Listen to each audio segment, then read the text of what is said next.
Hello, everyone. Welcome to the Majestix Heroclix Podcast. If you like our content, please like and subscribe. It really helps us out. If you're interested in learning more about the Bronze Age format and the Majestix Open Series, please check out openseries.majestixccg.com. Also, if you want to learn about Heroclix strategies, tactics, and lists from the game's top players, please visit majestixccg.com/apex-insiders.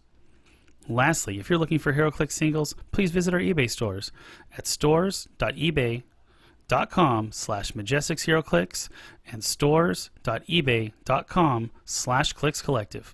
All the links for everything I just talked about is below in the description.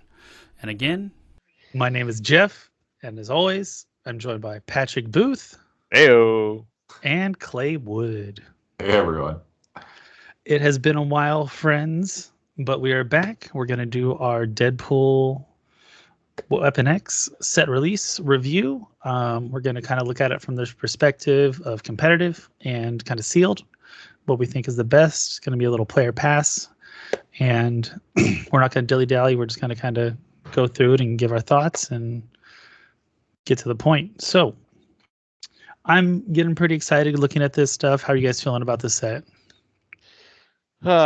I'm sitting with, some high energy for it. The problem is when we think about it out here in Vegas, this set's not really tantalizing anyone when it comes to the SRs are higher, but things that are rare or less are actually maybe some useful things in there, especially for pulp. I was going to say, you guys are big pulp players out there, so that makes sense. Mm-hmm. I'm excited just because it feels like a big step up over next phase, but that was so low that, maybe a big step up is still somewhat mediocre. But at least are figures that I care about. There's a lot of stuff here that I'm just much more interested in. And so, we'll see how things shake out in terms of the meta. The other thing to keep in mind is retirement is not that far away. There's going to be a lot of really good stuff that's retiring, and what's going to take its place. And that's where some of this stuff is potentially interesting. So I like your perspective on this. You're looking forward to, all right, stuff's going to get gone. It may not be the hottest hot right now, but 3-4 months down the road, when what we're used to playing is gone, we got to get creative again, right? So yes.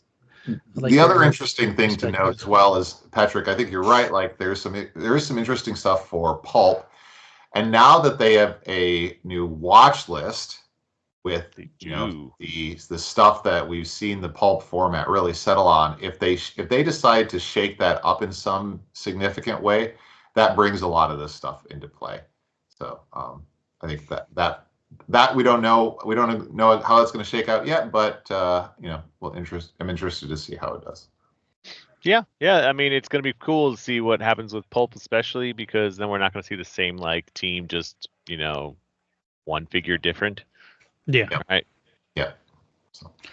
All right. So let's get into it. Start off with number 1, Wolverine. I think he's pretty good for sealed for sure. He is a sealed guy, right? 12 attacks are always good, but he's not really a pulp guy or a modern guy in my opinion. So I'm going to say pass. Yeah, I agree with that. The only thing I think is worth noting too is his trait, which says when he uses Blades of Claws Fangs after resolutions, deal an opposing character adjacent to either Wolverine or the hit target damage equal to half the result. That can be the same target you hit.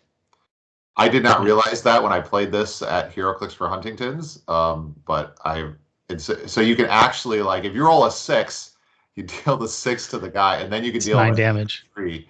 So he can hit pretty hard. I like this figure. I think he's great for seal, but probably not too much. Maybe he'll catch an errata because it should be more like a cleave. It feels that's what I thought it was supposed to do, but okay, might just be the other hand. All right. Deadpool, good for sealed. Probably not going to see him in competitive pulp play or anything. Deadpool sucks. This guy's butts. The sad thing about this set is we're going to say that a lot for Deadpool. All of the Deadpools suck. Sad bear. Very butts. This set should have been called at least Deadpool and Wolverine, if not Wolverine and some Weapon other X. guy that he stars in a movie with this summer. So with this guy, the third figure in the set, which is now the second frickin' Wolverine, which is kind of hilarious. I wish this guy was amazing, but he's overpointed. 70 points is too much for this guy. If he was 50, like it'd be good. Yes. So if he has a trait that you pre-roll a d6, you can use the resulting effect, and the choices are Battle Fear, Combat Reflexes, Blades Close Fangs, Regen is free, Flurry, or choose any of the other results. So like he's great if he hits 6.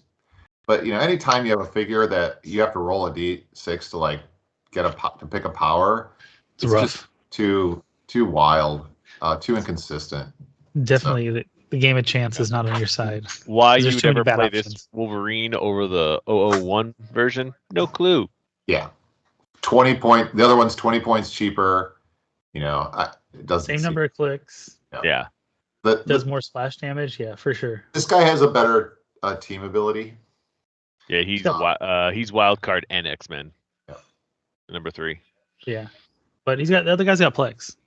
That's true. This guy has better stats towards the end of his Hey dial. Jeff, do me a favor and zoom out like one notch so you can get the whole card in the view. There we go. There you go. Oh, look, it's Lady Mastermind, Charles Xavier's frickin' sister that no one ever cares about, and she still sucks. Isn't that what's her? She hasn't Cassandra Nova. Yeah, this is the daughter of the character Mastermind. But yeah, she is notable for being arguably the worst figure in the set. Yeah, I was like, oh, that's pretty poopy. She does nothing special for 40 points. Wow, she's just as good as one of the Pogs. There is actually one thing that I think a lot of people skip over, which is, and this is not something that makes her any more valuable, but she does have a 6 range, and there are almost no figures in the set that have 6 range. Yeah, I was looking 6 range. Oh. If you go TK or out somewhere, get some mind control off.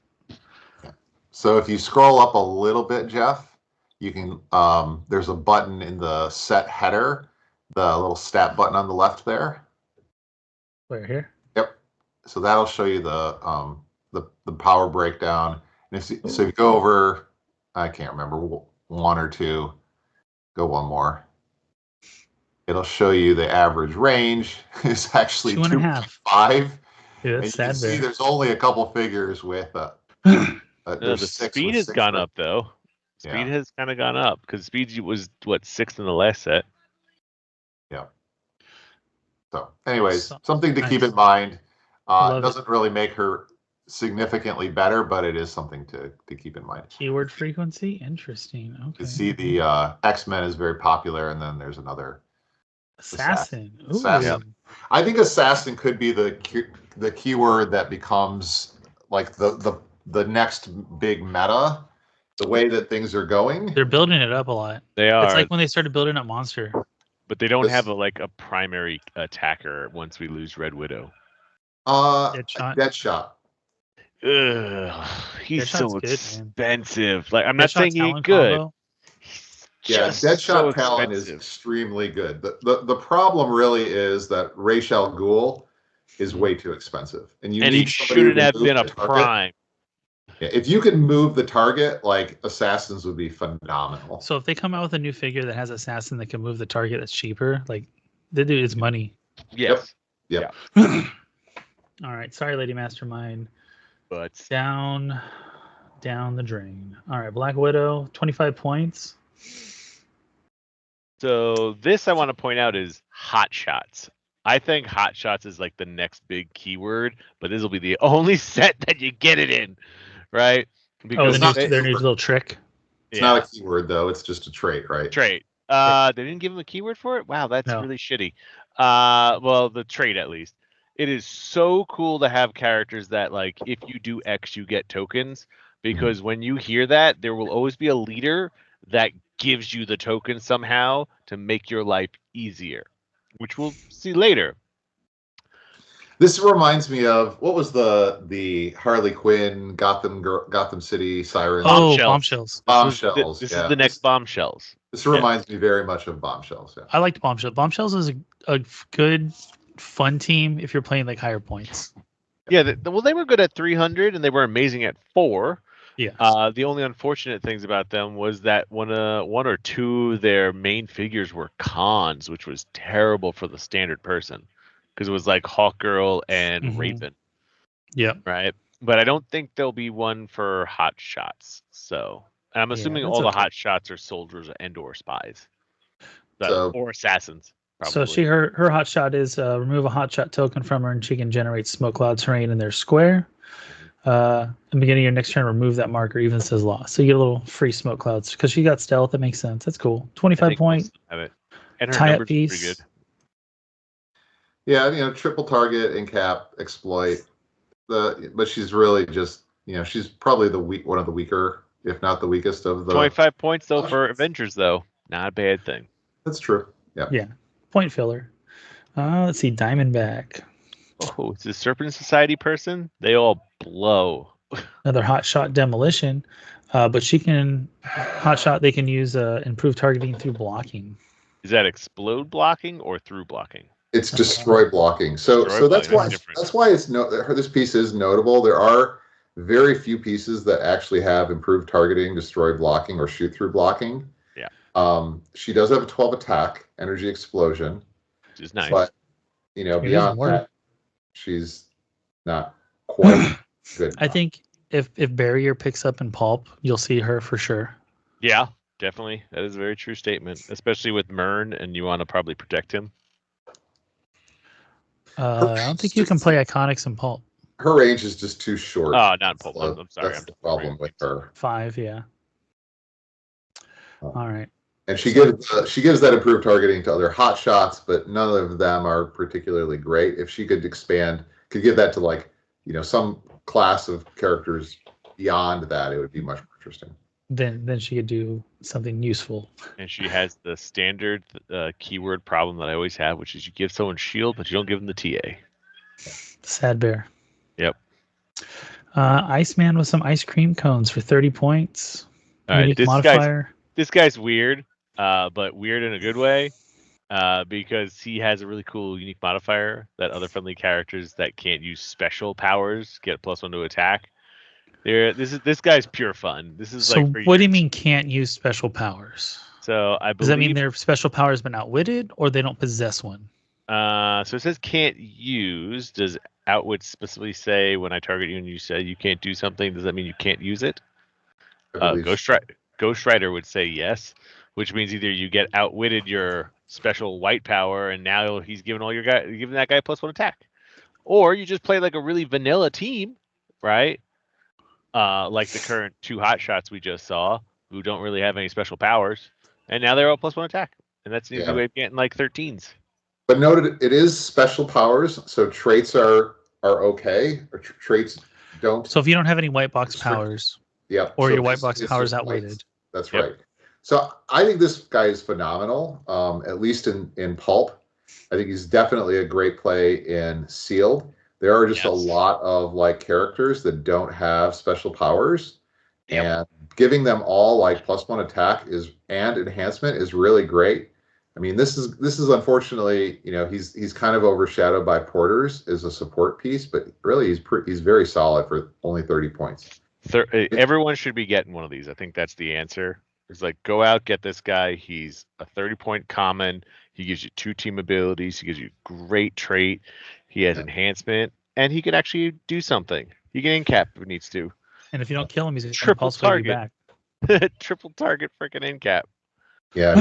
And it's not like standard characters, it's other characters. So this would work on bystanders that don't have special powers, which is most of them. Right. Yep. So, there's definitely something interesting there with what was it? Aaliyah Gregor, who bumps combat values, right? Or how about Apocalypse? I definitely think that this guy is going to see some play in competitive fields. Yeah. All right. Cannonball. I like that it ignores characters.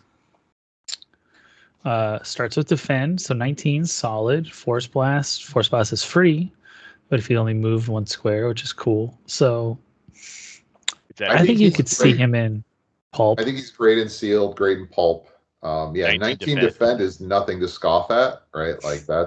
And he's actually a moderate threat. Yeah, and being able to carry somebody, ignore characters, Those Yeah. are great things. He ignores characters. Like it's any charges. Move and attack, ignore characters, solid.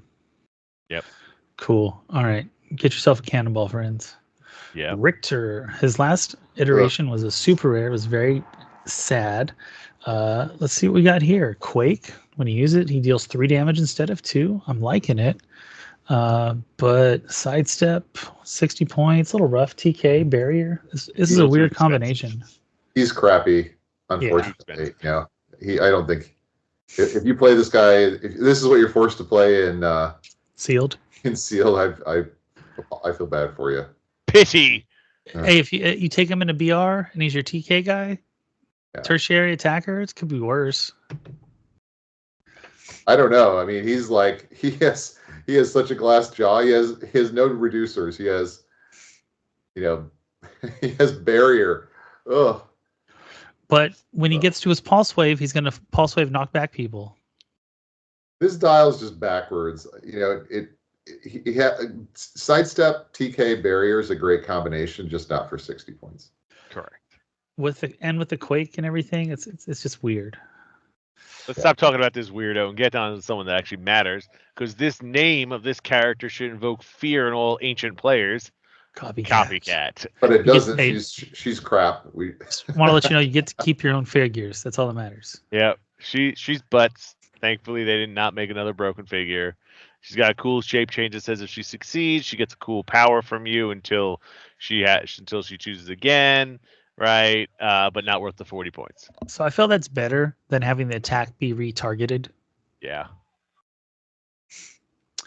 Jeff the Land Shark. Jump, jump, jump, jump. Free place a pizza. And I believe if you free eat a pizza, it's heal 1, right? Correct. Yep. It's dope. He's got shape change. Force blast is free if he occupies water. Maybe pulp.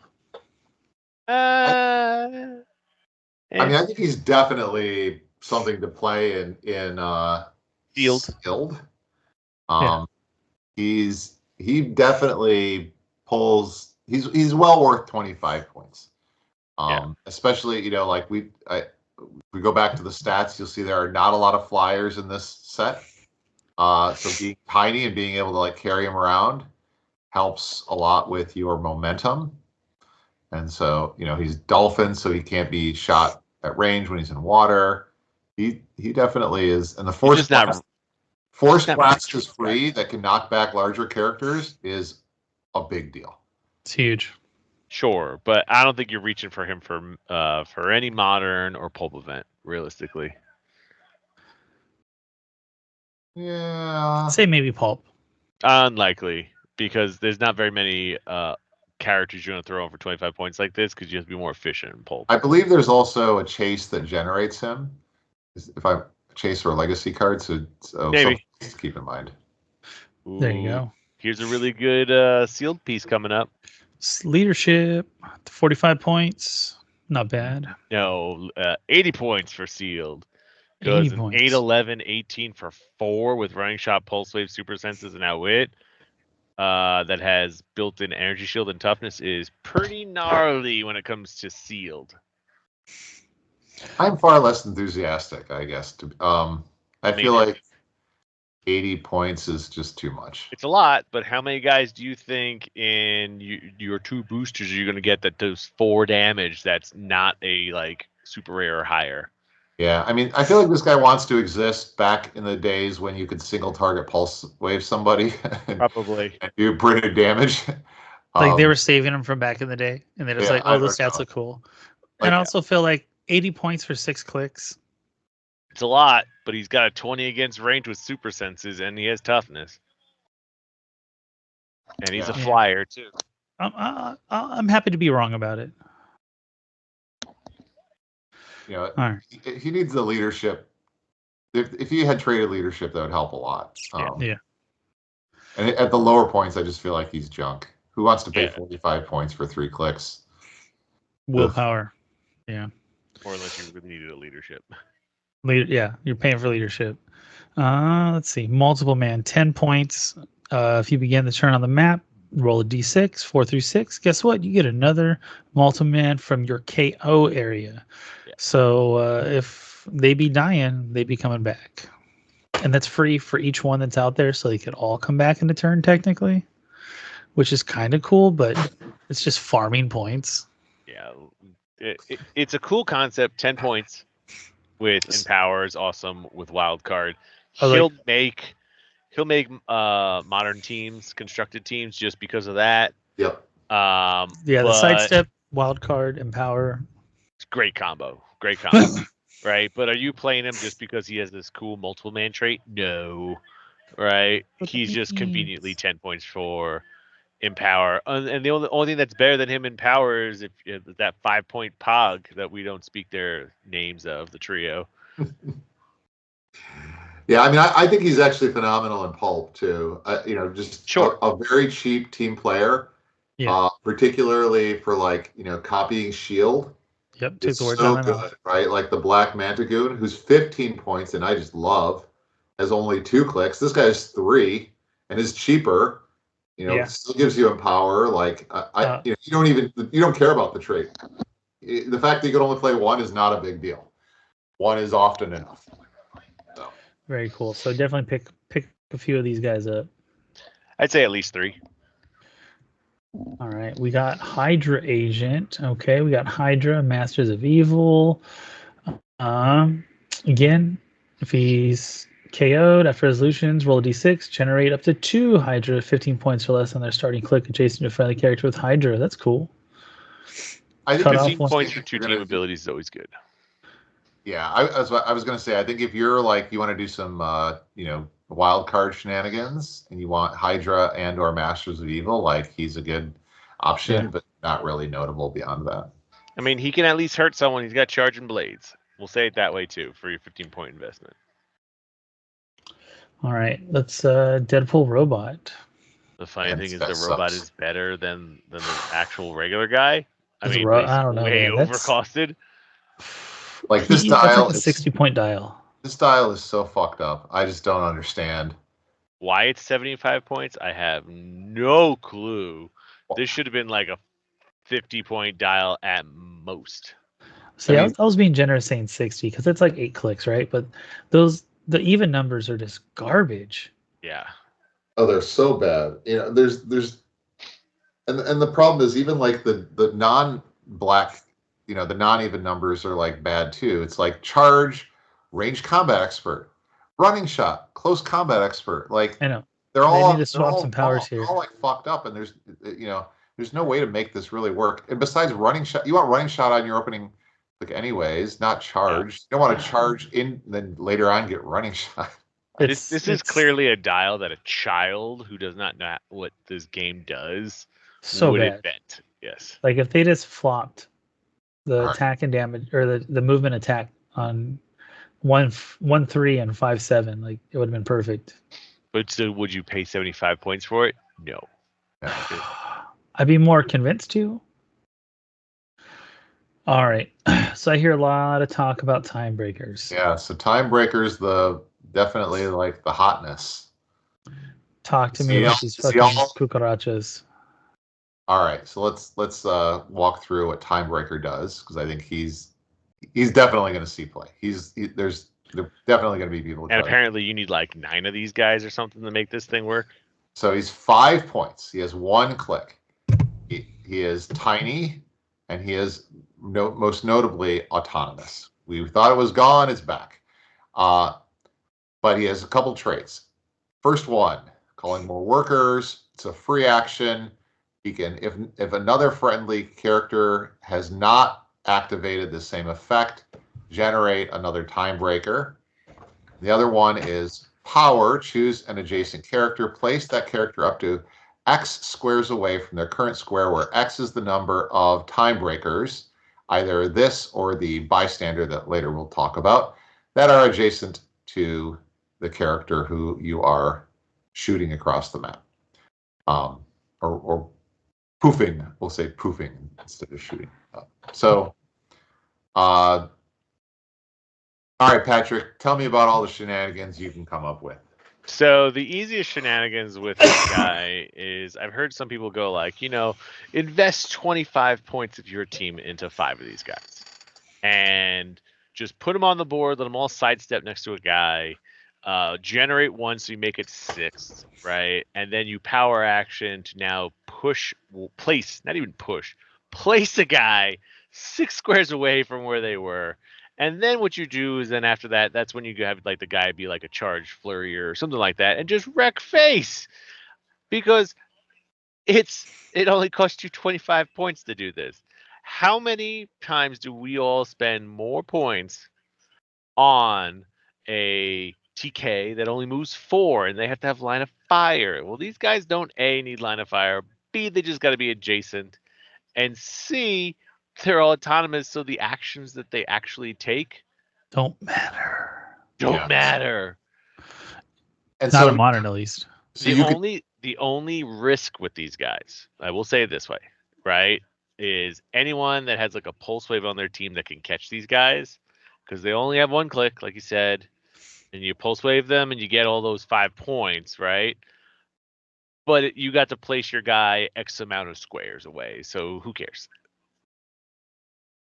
Yeah, so couple other things. Like I think because they're autonomous, it's not just one character that you can, place across the map. You can do it for much of your team, or even do the same character multiple times. Yeah, because it's not once per turn for all these characters. That's right. Dude, that's crazy. Now, oh my gosh. Where I think it's even crazier, and I didn't realize this the first time I read it, but note that the power is choose an adjacent character. Yeah, it's not friendly. It is you. So you can do this to opposing characters. That's dirty. This is the new spin ring. You can carry one of them across the map, generate one for free, and then activate that using a power action to move your opponent's character or to place your character one. So hear me out. Squares away. So hear me you out. Also do it with a Green Lantern guy too. I was gonna say, hear me out. Green Lantern, drop these guys, boop, basically yo-yo this guy away. Like what's his name? Old school Thanos with Cosmic Cube. That and the Nightcrawler. Bamf Crawler, right? Yep. Go in, get him out, and then gang up, take him out. And what do you risk? Oh no, not my 25 points I paid for, right? Or let's say you even have a TK on your team. Oh, I carried around 5 of those guys over or 4 of those guys over. I generated one. Now there's 5 or 6 over there with the guy that carried them. And they power action to place that guy 5 squares or 6 squares closer to me. Oh, it's out of your defensive bubble, Clay, right? Yeah. And then what? I TK up or hypersonic speed up my primary attacker and bleh, squish. And the funny part about it is these guys have 2 of the most common keywords that are getting really good right now. Cosmic and future and past is technically as you consider those ones. Yeah. Dirty. Yeah. So Cosmic's getting hot. I think the thing that makes me a little skeptical of this piece being super, game changing is Kong. Like Kong, I just feel like Kong loves to see this, bring an army of these guys. It's going to ensure that your Kong is that your team has fewer characters. So Kong's going to be able to take double actions. Mm-hmm. He has a giant reach quake of 3. So he's, he could wipe out all these guys.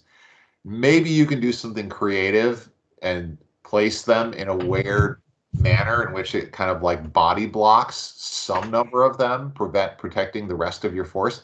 And honestly, if we go to short maps, maybe that's actually a great solution as a defensive strategy, but it's giving up a lot of points. I do want to point out 2 things though before we move on. A, they don't care about the size of the character that they're placing. So you can place your Kong or an opposing Kong this way. And 2, in defense of your Kong, Kong loves these guys. Kong requires leadership a lot of the times to make sure that, they can do the 2 actions. These little guys love going after whoever leadership is on your team. In that case. Yeah. One more question, because you guys talk about Kong. Who do you port with these guys? I like Clay's idea of the opposing Kong or Okay. your Kong. Those are great choices. You can do Hawkeye, where he can get placed to shoot and then grapple arrow himself backwards, so you can't shoot him or target him again. You know what I'm thinking that has not gotten the mobility that I think it needs? What's that? Pegasus cap. Pony. Go unthemed. It's okay. Pony up. You can send 2 caps out now because you can get enough people around. And the investment in those 2, like, they can strike. They can get stuff away, dude. They can one-shot Porter's or Kong's really easy too. I don't think it shares a keyword that's good though. No, I said you're going unthemed. You're just gonna play the good stuff and go to kill. Yeah, unfortunately, that's with the potency of Porters, that's a tough strategy to take on. But unless there's another character later that can get them to come out. We'll see. Yes. Well, all right. You know what? Let's just cover that now. We should jump ahead. Let's talk about the bystander. It's probably the one that's really notable. And I think this is what you're alluding to, is there's a 25-point bystander that allows you to generate 2 of these. There it is. At the beginning of the game, generate 2 of the other time breakers. It has prop control, and so this will allow you to bring in time breakers and not break theme, but only a couple. You have to play one. I guess that's right. You could. This is not unique, so you could play multiple. No, think of it this way though, right? Turn 1, you have him on your team. You generate the 2, right? Then one of the 2 generates a third because they do have that trait, and then on your go turn, make another one for free. Sure. Yeah. At some point, you've had to break first turn immunity to get these guys into position because these guys aren't autonomous. Uh-huh. Yeah. So if they get too cool, if not. But yeah, I think this is pretty cool. The Crystal Palace. Oh, but that's 25 points for a single bystander. That's a lot of points to give up. 3. Yep. You're not 3 bystanders, not single. No, but you need to kill 1 and you get 25 points. Oh, the other ones you get the extra. You still get the extra 5, 10, 15. I see it. I thought it was 2 more of these guys, but you could effectively say, let's do it this way. You paid 15 points because you got 2 5s for free. No, but what I'm saying is, you kill this guy, you still get 25 points. Yes, he's very easy to kill and get 25 points. You are not wrong. I agree with you on that. Well, time breakers, beware. So, all right. Oh, look, a third Wolverine. I like and it. we haven't even got out of the commons yet, and we only have 1 Deadpool and a robot. Is actually an uncommon. I think his card probably needs to be errata. So, but the HCunits reflects the card, not what the checklist says, which says he's an uncommon. So I think we've kind of started at least halfway into the uncommons now. But this guy sucks. We should he does. Just forget this guy. He blows. Wolvie is also awful. But at least he's only 30. I like the Mojoverse. But it's actually he's notable just because how bad he is, I think. So when he's KO'd, you roll a d6, and on a 4 through 6, he comes back to life, but you still score the points. So you actually he has a 15 defense, toughness, 3 clicks. I look at him and I'm like, man, how much can I farm this character? And it's not a May. Please keep re-roll it, keep bringing him back to life. I will be happy scoring. Okay, you may place him to another character. 30 points over and over again. So. You don't have to bring him back though. Okay. Because it said instead of removing him from the game, from the map, you may place him adjacent, so you don't have to. Okay, fair enough. But that's why the 15 defense is what really tanks this character. Well, let's keep this Wolverine train moving though. All right, and go on to Wolverine in a dress. James Howlett. Shape change, Plex, no moving attack. This is Butts Wolverine. Yeah, pretty bad. Let's see. Will Morph help us? He is notable just because he's the first of a number of characters that have Wolverine squad. Interesting. And so this is another kind of shared trait where if they if the character rolls a 5 or 6 on a single D6 roll after resolutions, you can heal somebody with Wolverine Squad 1 click. Clever. All right. Morph. He's got prob. I like it. 40 points for prob, and he's a wild card, which is always a nice combo. Dope. Probably People are first really seed. excited. I think there's a lot of enthusiasm for this figure for pulp. I'm not sure what point value you play him at. He's 40 definitely points is the one you play him at for the cheap 40 prob. points. Yeah. Yeah, side set precision's not bad. He has no range though. If he had like a 3 range. 4 through 6 is great, right? Yeah, and then he gets to shut off a TA. It looks like. Copy it. Copy it. Oh, copy. Which means he would effectively have 2 team abilities on your turn. Because he's also a wild card. Yeah. So he's pretty decent. So that's actually really kind of clever because if you think about it, you can copy the TA and then you can wild card it technically. So then you still have it the next turn if you don't want to lose it. You just have to wild card with a different person. Why? Choose a team ability that a friendly character can use. You can't wild card a team ability you already have. Why? I usually thought that was part of the rules. You can't wild card. It says free. Choose a team ability that a friendly character can use. You're friendly to yourself. As long as it's not uncopyable, this character can use the chosen team ability until you choose again. Yeah, there's nothing. True. And you can also, I think his team ability copying thing also doesn't have the wild card restrictions either. So he can copy uncopyable team ability. Yes. I'm saying if you take something that's not uncopyable, you can keep it. Yes. Yes. Yeah. No, that's a clever move, Jeff. I like it. Thanks. Outlaw. Another hot shot. Hey, you guys know the difference between in-laws and outlaws? Nope. Tell us. The outlaws are wanted. Aww. Here's a good one for you. You know what the difference between a cactus and a school bus is? No, what is it? The perks are on the outside of the cactus. After you play, enjoy the last day of school tomorrow. Dang, so wait, tomorrow's a Tuesday. How come you guys are done on a Tuesday? That's so random. Yeah. Like, I would just not gone to school. Yeah. Just like Outlaw here, she doesn't go to school.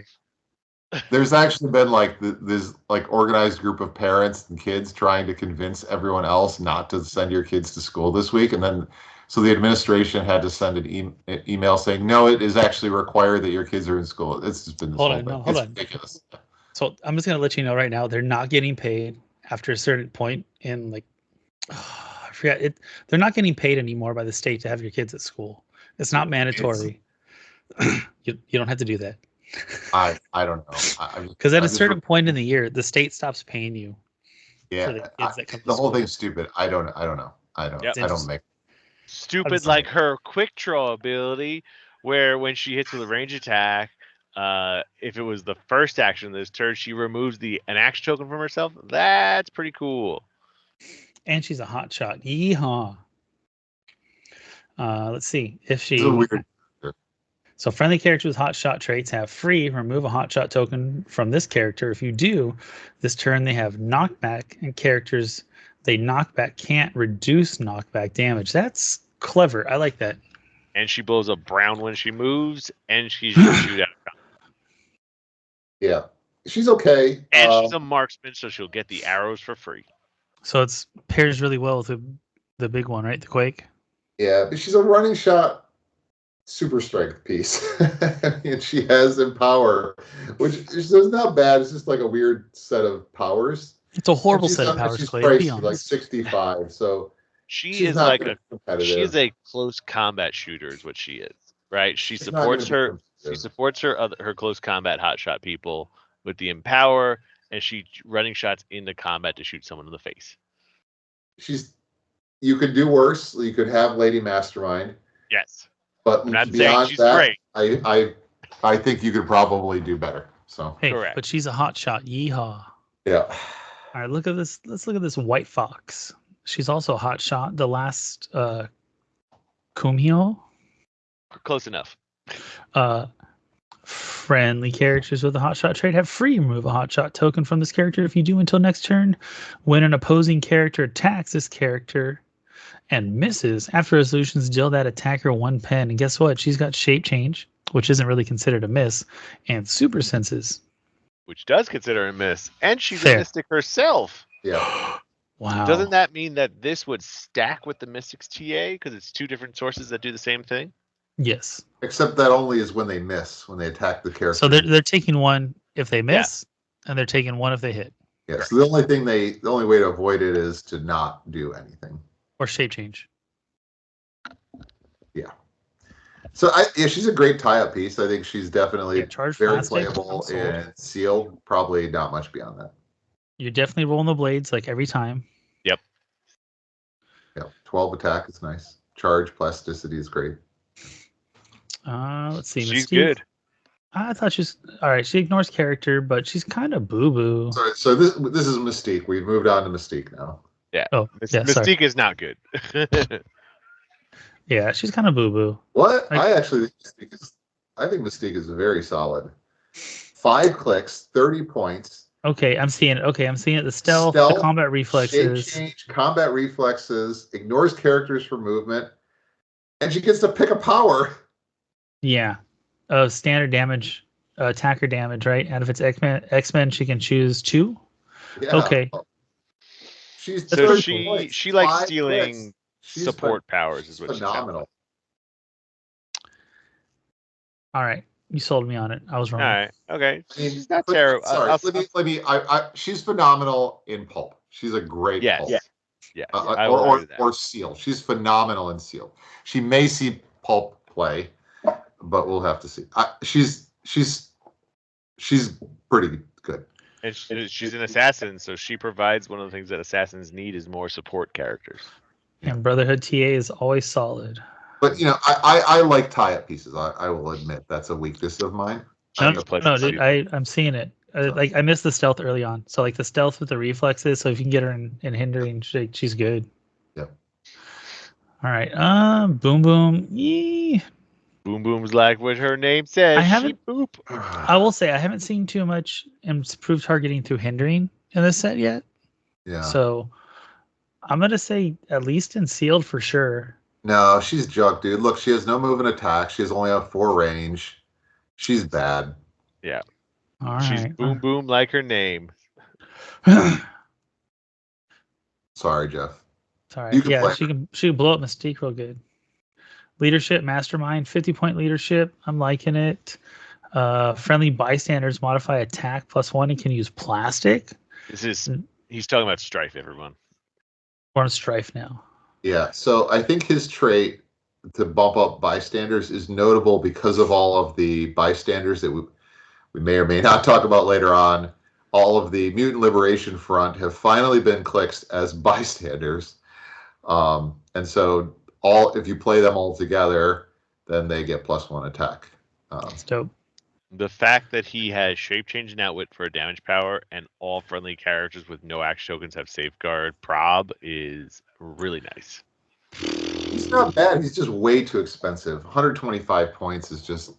You play him at his 50 points. You could play him in pulp for 50 because he does provide the leadership. He TK. does provide TK. He's a great support guy.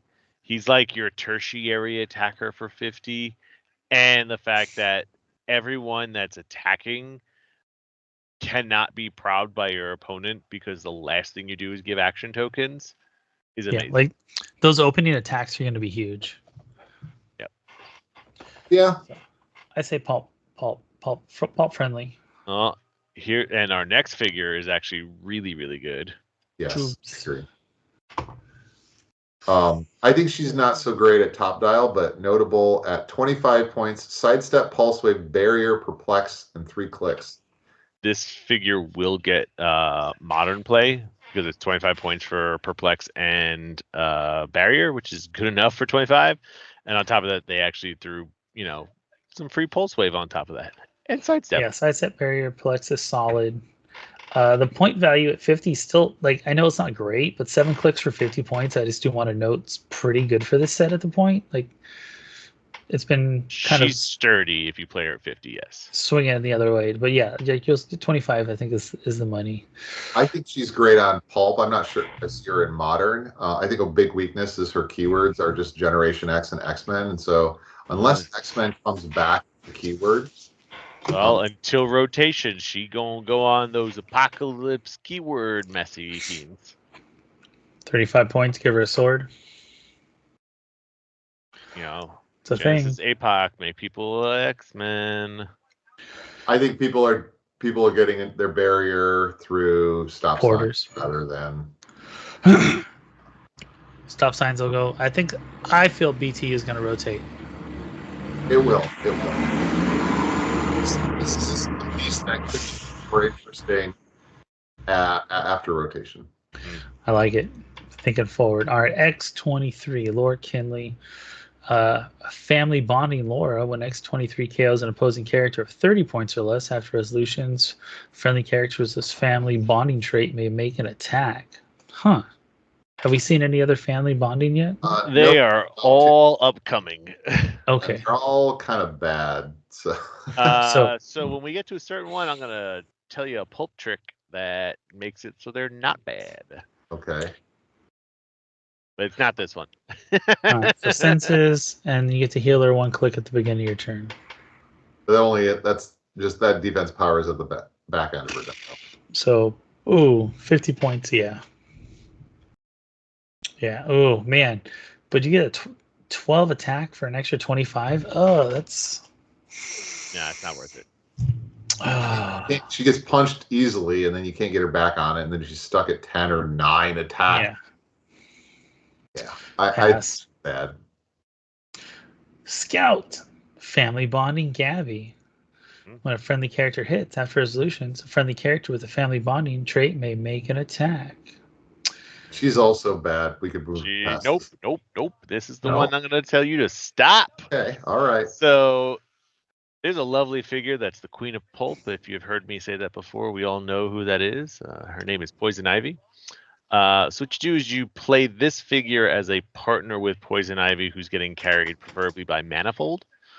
And what you do is you go Ivy. Manifold carries both of them. Ivy gets placed. Ivy makes a Pog. Pog attacks. So the plant hits. Those Pogs are like 11 for 3s at least, right, with Flurry? Okay, cool. That hits. Well, isn't that a friendly bystander that hit? It is! Which then says she gets to attack for free. And you could still generate her Pog, too. This is why she's a really good pulp figure. Incorrect. What? Once per game at the beginning of your turn. Well, I'm just saying she can. I'm not saying in that actual way. Okay. In addition, I'm saying she can generate her. If she's alive next turn, she can do it. Yes. Or she just, do it in the very first turn if she really wanted to. So, the whole point of the argument is that she gets carried with Manifold and Ivy, who then make Pog that make her attack. Yeah, dude, that's solid. 3 attacks for 1 action. Yes. 2 actions if you count the carry. 2 actions. That's dope. I like it. Some good synergy there. Right. And Jonathan's nothing to scruff at either. He's not. And you could make a whole family bonding chain of events that happen off of that. I just haven't done enough research to see which one you have to do first. It's fair. All right. I'm less excited, but if you can make it work, Patrick, awesome. Dakin, family bonding. He's also pretty disappointing. Yeah. He is. Pass. We've had a good Dakin recently, and the other one that it was like the SR, right? Or was it the rare? I think it was a rare. I think it was X-Men Rise and Fall. X-Men Rise and Fall, right? Yeah. He was good. I think he shut down healing and stop clicks or something. This one doesn't bring much utility. Bob, Agents of Hydra. We're at number 30 now.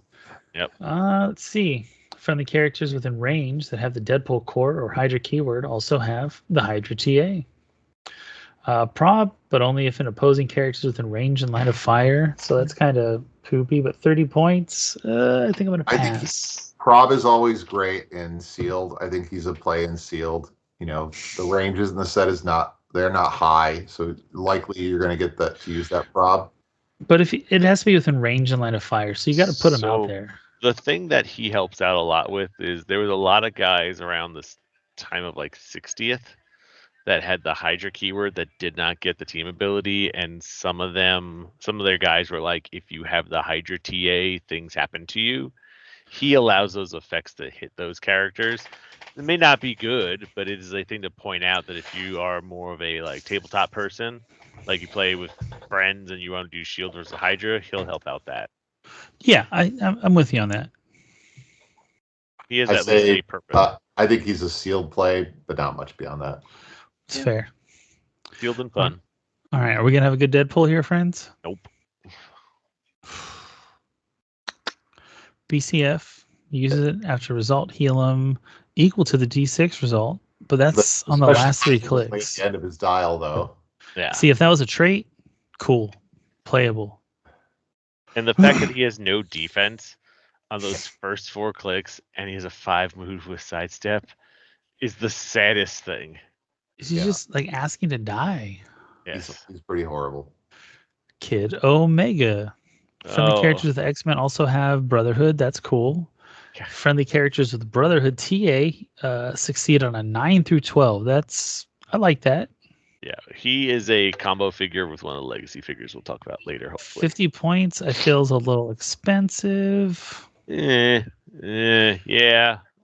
He's got the see-through hindering, so it's the second one that I've seen in 32 figures. So I'm not terribly excited. I think he's a bad Kid Omega.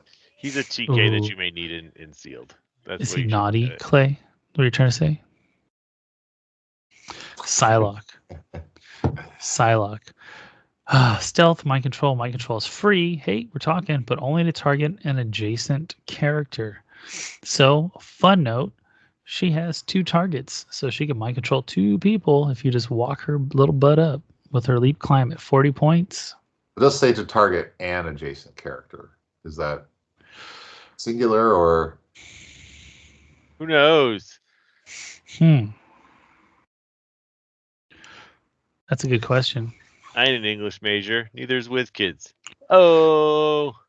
Burn. All right. She got some psionic blade disruption, BCF. When she uses it, after resolution, she may use the effect corresponding to the D6 result. Wow. We have choices. 1, make a close attack. That's cool. 2, give hit target an action token. Subpar.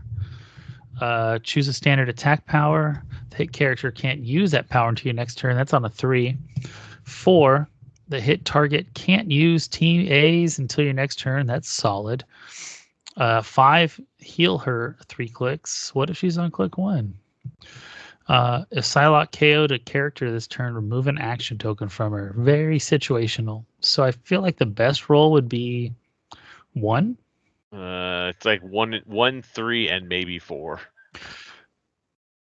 It's but she can keep doing this. So if she keeps rolling 1s, you'll start off at the beginning of the game and you're gonna roll 5s to heal her 3 clicks, and then she's gonna get punched, and then you're gonna wish that you rolled 5s, and now you're gonna roll, something 2s, and so I hate these types of powers. No, but in theory, if you roll blades and you keep rolling 1s over and over again, you get to keep making attacks.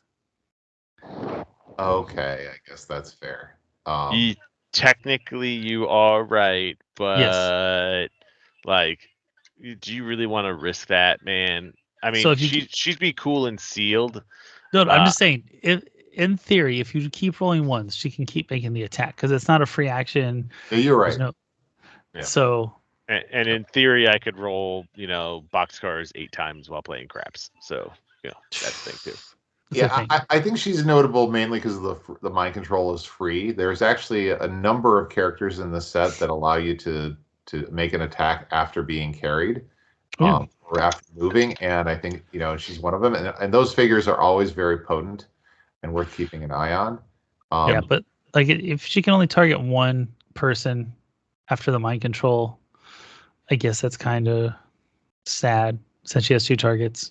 But it's all right, I guess. Probably pass. Maybe in sealed, right? Yeah, I mean, she could also see some pulp play because she's a rare. Never know. All right, Sheriff Deadpool. Is he going to be any better?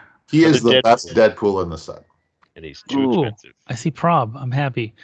PD and Wild Card.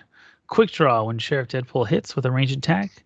If it was during your first action this turn after resolutions, remove an action token from him. So technically, if you take a free action, this doesn't count, right? If you outwit something before you do this, it's not your first action. It didn't say. Ooh. A free action is still. If you sidestep, action. if you do anything else, it doesn't count.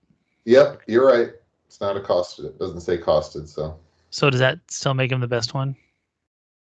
Yep. Still Okay. makes it the best one. Psych But Pen that bar was pretty low. Psych Pen was per turn when Sheriff Deadpool hits with a ranged attack after resolutions. He may make a ranged attack using Incapacitate again through the hindering. So 2 targets, 6 range. I'm okay. That's cool. 4 damage. It's nice, but is it 75 penetrating, points? energy Nice? explosion. Yeah, 6 range, 2 targets. I think he's actually a great pull for sealed. Probably not terribly useful beyond that, but he is the best Deadpool in the set. Yeah, the penetrating E is very good with Prob. I'm happy. And PD, right? Also helpful. Cool. Good job, Sheriff Deadpool. Forge. Sick looking sculpt. I'm glad they brought the guns back. Beyond that, the Plex support, 35 points. I think he's notable for having shield team ability. Yes. Okay. Which is useful in Perplexed, and given how many wild cards we have seen, and there will be more. But probably not useful beyond sealed. So honestly, if this is your rare, you're probably sad. So you're right, definitely for sealed. I could see him maybe making some constructed teams for where a mystical team wants to get a shield on their team somehow. They could make that happen for 35 points, but it'd be very cost inefficient. Like, he has a place. It ain't a great place, though. So highly unlikely he gets played unless you desperately need that. It's like he wants to be played with Wheels of Vengeance, right? Yeah. There's a lot of multi-based vehicles. He has mystical keyword. I just don't think he makes the cut. But this might be, a symptom of orders. You could give him Kaithan and make him an 11 for 4 with a 5 range. Now we're talking. Now we're cooking. All right. Sorry, Forge. Moving on. Sabretooth. That is a long dial. This guy is pretty cool. The only Charge thing that Flurry, sucks, Battle Fury. Definitely sealed. He does not have the assassin keyword, which he totally should. I feel like maybe even Pulp. Like, it's pretty strong. He is very much a pulpy figure. It's a lot to chew through. Yes. This is Red Widow is not very happy about this guy because she's rolling blades against him. And he could take at least 2 of her hits, maybe 3, right? And the funny thing about this guy is he has free make an attack, but only target an opposing character that was healed since your last turn. So that's kind of cool. And he's a brute, so you could technically even see this guy maybe hit Jenny was a friend of mine. Assuming they're playing like a Dark Phoenix to be able to move this guy or make him make more attacks. Yeah. But that's a lot of points, so that's highly unlikely. But I always keep brutes on my radar for when they pop up. Hey, Jenny was a friend of mine. Genesis. I definitely like him for sealed. I think his biggest weakness is honestly that he has Battle Fury and just makes him very difficult to mobilize. Yeah.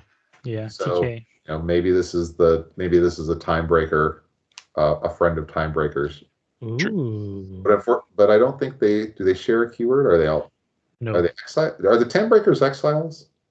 No, they were Cosmic Future Past. They are exiles. They are exiles. Because they're from the Exiles storyline. So there you go. Yeah, maybe if you do an Exiles theme, which I know a lot of people have been excited about. Maybe It's just crazy talk, Clay. Make your team. I'm excited for this I could have figure. sworn that said 120 earlier. So, All Rogue. right. Rogue, knockback characters, can't reduce damage this turn. That's cool. So the reason why I'm excited for this character is because of the Hellfire Gala boxes. The Hellfire Gala boxes all do really cool things if you could find a character that has Avengers and X-Men as keywords. And you can trigger all those lovely X-Men abilities that turn your dice into double fives. And if you do that, cool schnitzel kicks off. But how do you make guarantee at least 1/5? With the new Hellfire Gala guides that say if you have an Avenger keyword, right, you can make one of the die rolls a 5 by using their token. So you need someone that meets the middle between both of them, which is her. And she's a 6-speed, hypersonic speed, 12 and 4, which becomes 13 and 5. That can get all those really cool abilities that you can force to proc, which is awesome. Is she meta? No. Is she cool and sealed? Yes. Could she be like, you make a really cool Hellfire Gala team with her as like the centerpiece? Yes. I like it. I think her biggest weakness is just the 6 movement. Yeah. She's just so slow. That's really the biggest problem. Flex. TK. Her flex is a thing. TK is a thing. And I'm also making the assumption that this is going to be the last year for big maps. Yeah. Yep. Right. Maybe she comes back. Yeah. After retirement. She just wait till Worlds. I am liking Rogue Prime. She is a solid tentpole. Yeah, she's definitely, if you pull Rogue Prime in your sealed tournament, I would say you have a very high likelihood of winning that tournament.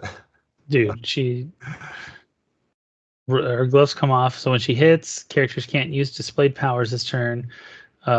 If she hits an equipped character, unequip that equipment. When Rogue hits, choose a standard power printed on the hit character's card. Rogue can use the chosen power this game.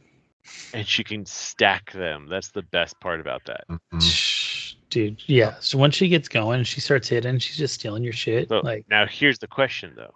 Assuming you play this in Constructed, right? Because we can only play this in, Modern, Constructed, or Silver, right? Bronze. Do you play her at 250 or 175? I think you play her at 250. You go full bore. Because you basically kind of play like a point denial strategy, right? So what you didn't mention was the defense power that she has. Stop invincible when this click is revealed after resolutions. Remove an action token from Rogue. Now that's not only when your dial's going down. It's also going up. So if she heals through steal energy or regen, she pulls tokens off of herself when she hits that. Right?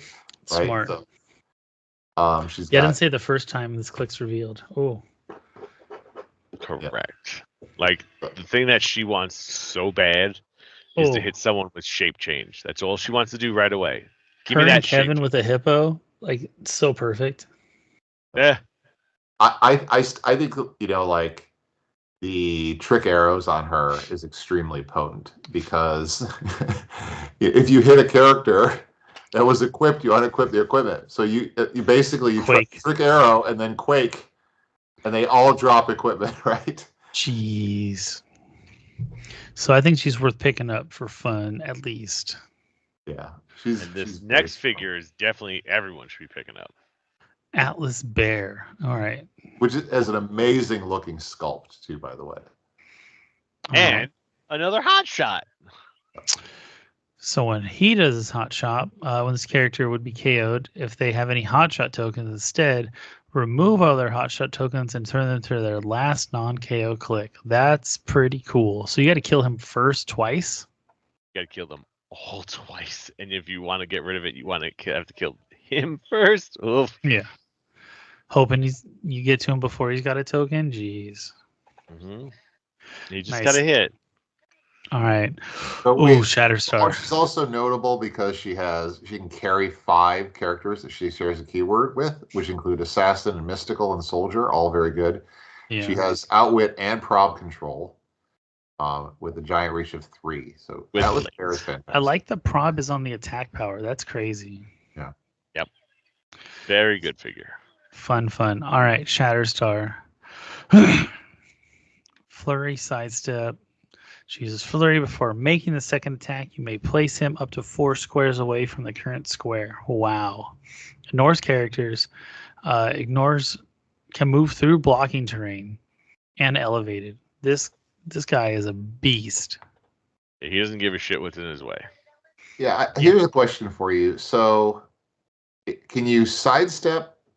Can you use Flurry? And then just like not make the first attack, and then place 4 squares away and make the second attack? So you mean like if there's no target? Yeah. Sure. It says make up to 2 attacks. You don't have to actually roll it. So you could use that to help mobilize him, right? Oh, hold on. You still have The to attack directions is- something to do Flurry, don't you? Oh, Like you still have to have a legal target to activate the power. no, you don't. No. You just say no. Flurry. I'm gonna activate Flurry. It's only Pulse Wave that like specifically says you have to. That's why you can Quake and just destroy, wipe out all the blocking and not. You get charged to nothing, right? So Flurry says make up to 2 close attacks. So to you're make an saying- attack, you have to determine targets. Right? To start the attack sequence, you determine targets. And you determine that there's 0 targets, the attack sequence would end. So then you start the second attack. Before you start the second attack, you can move up to 4 squares. And then you start the attack sequence again, which is determining targets. Yeah. And then if there's target, I think that's fine. Yeah. So what you're pretty much saying is that I could sidestep, go, I'm going to Flurry nothing with my first attack, get placed 4 more squares, and then make the second attack. It does feel like a weird way of saying that, he's got a charge of 6. You can use Flurry, but only if, you haven't moved or something like that. Well, because like how I'm thinking about it, right? What's the first thing that's part of the attack sequence? Determining targets, right? Yeah. I think you're right. I agree with you, Jeff. And that's why, but I think it's, one of those things, it's an interaction that you probably wouldn't necessarily. It's a very specific role interaction with the attack sequence But it is kind of a way of like giving him charge without Flurry, Dude, for sure. I think that's dope. I like it. All right. Pick up the Shatterstar, friends. Beast. Am I going to be sad? Beast is cool. Deep thoughts. Beast is definitely great in Pulp. Oh, wow. Outwit, but Beast can use it. He can instead choose 3 standard powers. That's dope. And it's protected Outwit. So, dude, you could see him in competitive play, like across the board. Regular, modern, Pulp, definitely in sealed. 4 clicks, 30 points, toughness, combat reflexes, on top of an 18 defense. Yeah, dude, that's solid. He's very much playable. He's great when you play him in sealed, and then all of your sealed games you fight all those other power cosmic characters that are in the set. That was what happened to me at Heroclix for Huntington's. First world problems, Clay. Yeah. Lady Deathstrike. So right. I think she's one of the things that the assassin team needed. Target's cool. She's got the target ability, the fact that she has reflexes, and when she's KO'd, you can choose a friendly character with a robot keyword. They gain the assassin keyword and can use the traits on this card. So she gives everyone combat reflexes pretty much that she downloads to. But the cool thing is that she has a charge that you don't have if an opposing character is KO'd. So she's like the follow-up attacker. And she's an 11 for 3 with blades and close combat expert. So she's a 12 for 4 effectively. Yeah. We're not writing home about this character. We're just saying she's a good second swing that is nice to have, especially when rotation happens. So like we were saying before, she's definitely one of those characters that you get for $5. You let it sit on your shelf till rotation happens, and then she may be the person that's trades out for Red Widow because she's the same point value at 45. Yeah. Yeah, So full she movement charge. does. There's nothing to shake at. I was looking at other characters that have robot and assassin, and Guardians of the Galaxy Holiday Calendar Nebula comes to mind. She's a very solid character. So good. Unfortunately, not pulp legal. Correct. But again, if we see this assassin keyword kind of like materialize post rotation, then I'm sure they'll have some robots. we're just saying, like, because that character has robot, you can play it on an assassin theme team, and then she's KO'd activate because she's a robot. You give assassin robots, get the reflexes and everything else. That's good. Yeah. Nice. All right, Panda Pool. I'm gonna get one of these for my wife. She loves pandas. All right, Clay. Sounds like you got some opinions about this big chunky buddy. I think so. He's trash. He's trash, to be honest. Yeah. The problem is this trait can't be given a costed action if he has an action token, and that really just. So he's a trash panda without being a raccoon. Yeah. He does some plant hindering terrain marker shenanigans, which there's with the poison ivies and the man thing, and I think now Krakoa that we'll maybe talk about later in the set. There's some interesting stuff going on with plant terrain markers. He's just not the right panda for that team, though. He's good for sealed. Say that. I don't think he is really good for sealed, though. You don't like 11 for 4 with charge and flurry for sealed? His his movement's not long enough, and he can't. He's just the token thing really just. I like him. That's fair. Pass. All right, Colossus, regular version.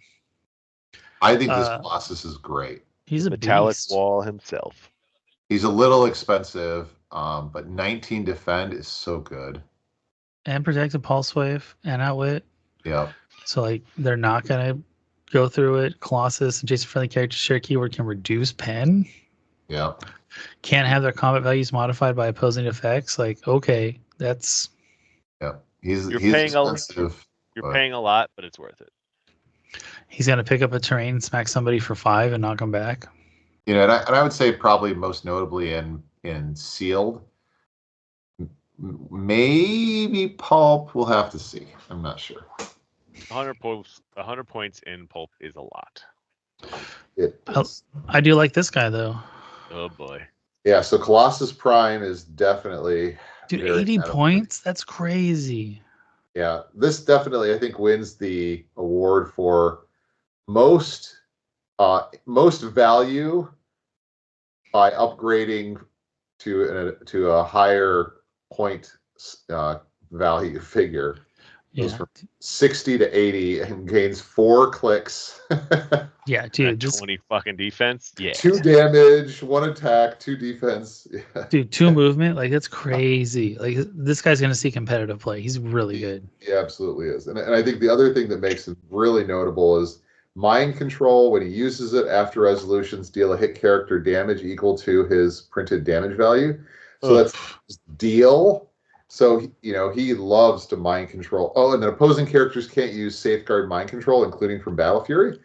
So he loves Kong. He is a great anti-Kong piece that everybody's been looking for. Mind control Kong, have Kong smash the other team, and then just deal 5 damage to Kong, which is going to put him right on his last click. It's done. For 80 points. Yeah. Done. He's dope. Ruler team guy. Love it. Yeah. All right. On to not so cool stuff is Cyclops. He's got support. Support is free, but only target characters with a robot or vehicle. Hey, he wants to hang out with Deathstrike. Deathstrike, yeah. I just really don't like this Cyclops. There's been a lot of great Cyclops, and he's got a stop click of them. Yeah, but it's like it's just you use it his power, and then he dies. Don't give your opponent 60 points. Why does using his his power beam kill himself? It doesn't make any sense. This support is free on robots and vehicles. That's a forge power. I don't know. You do understand that Cyclops is the worst leader in the Marvel universe, which is why he probably kills himself. Out of sheer shame. Is that what we're saying? Shame death? Got it. That's the name of the podcast this week. Death What by is it? shame. Death by shame. Damn. All right, we got Jean Grey. She got barrier and power. TK. Place a friendly character should be given a range terrain action as free. That's kind of okay. I don't know. Yeah, pass. She's not very good. And last I mean, but not she's least, fine, but it's like you could look at the Jean Grey from a couple sets back, and it's like half the points kind of has the same utility. Last but not least of the rares, Mine Pool. Once per game, choose an equipment on your sideline and equip it to Mine Pool. That's okay. Barrier. When Mine Pool uses it, you may generate a single non-standard terrain marker of 0 points instead of any other terrain marker. So you can generate Lava. like those 4x4 blocking ones, or like the 3x3 elevated. Yep. Or the energy shield one. All those fun things. And okay, I like this.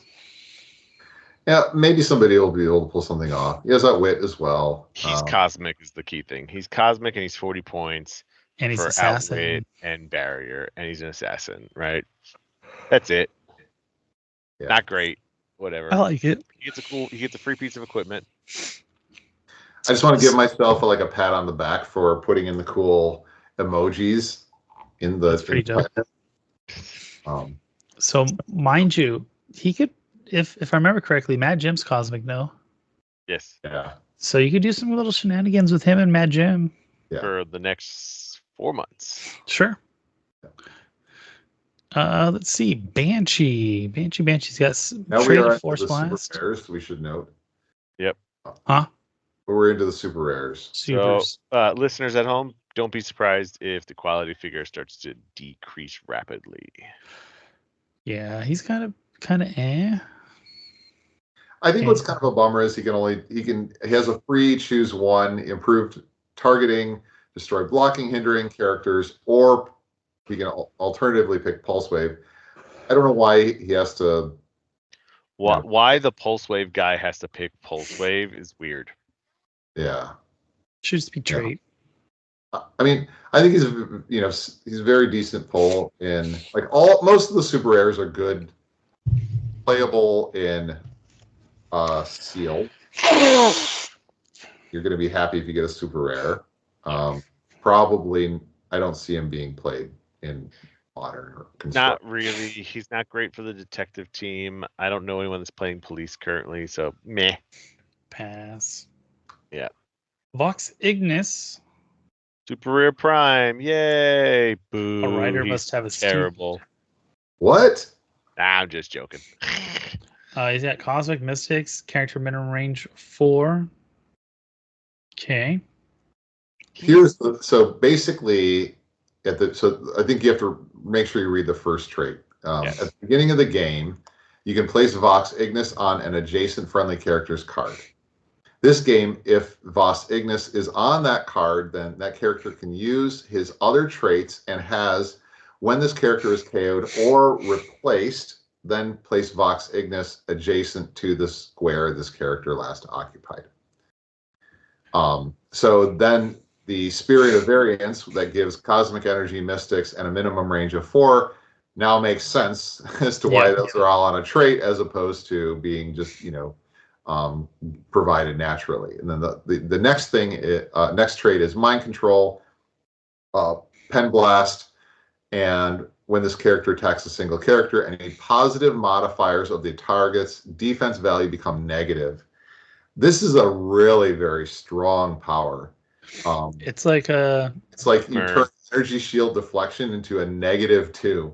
It's like that the 200-point character, Annihilus. Yeah, that's right. Yeah.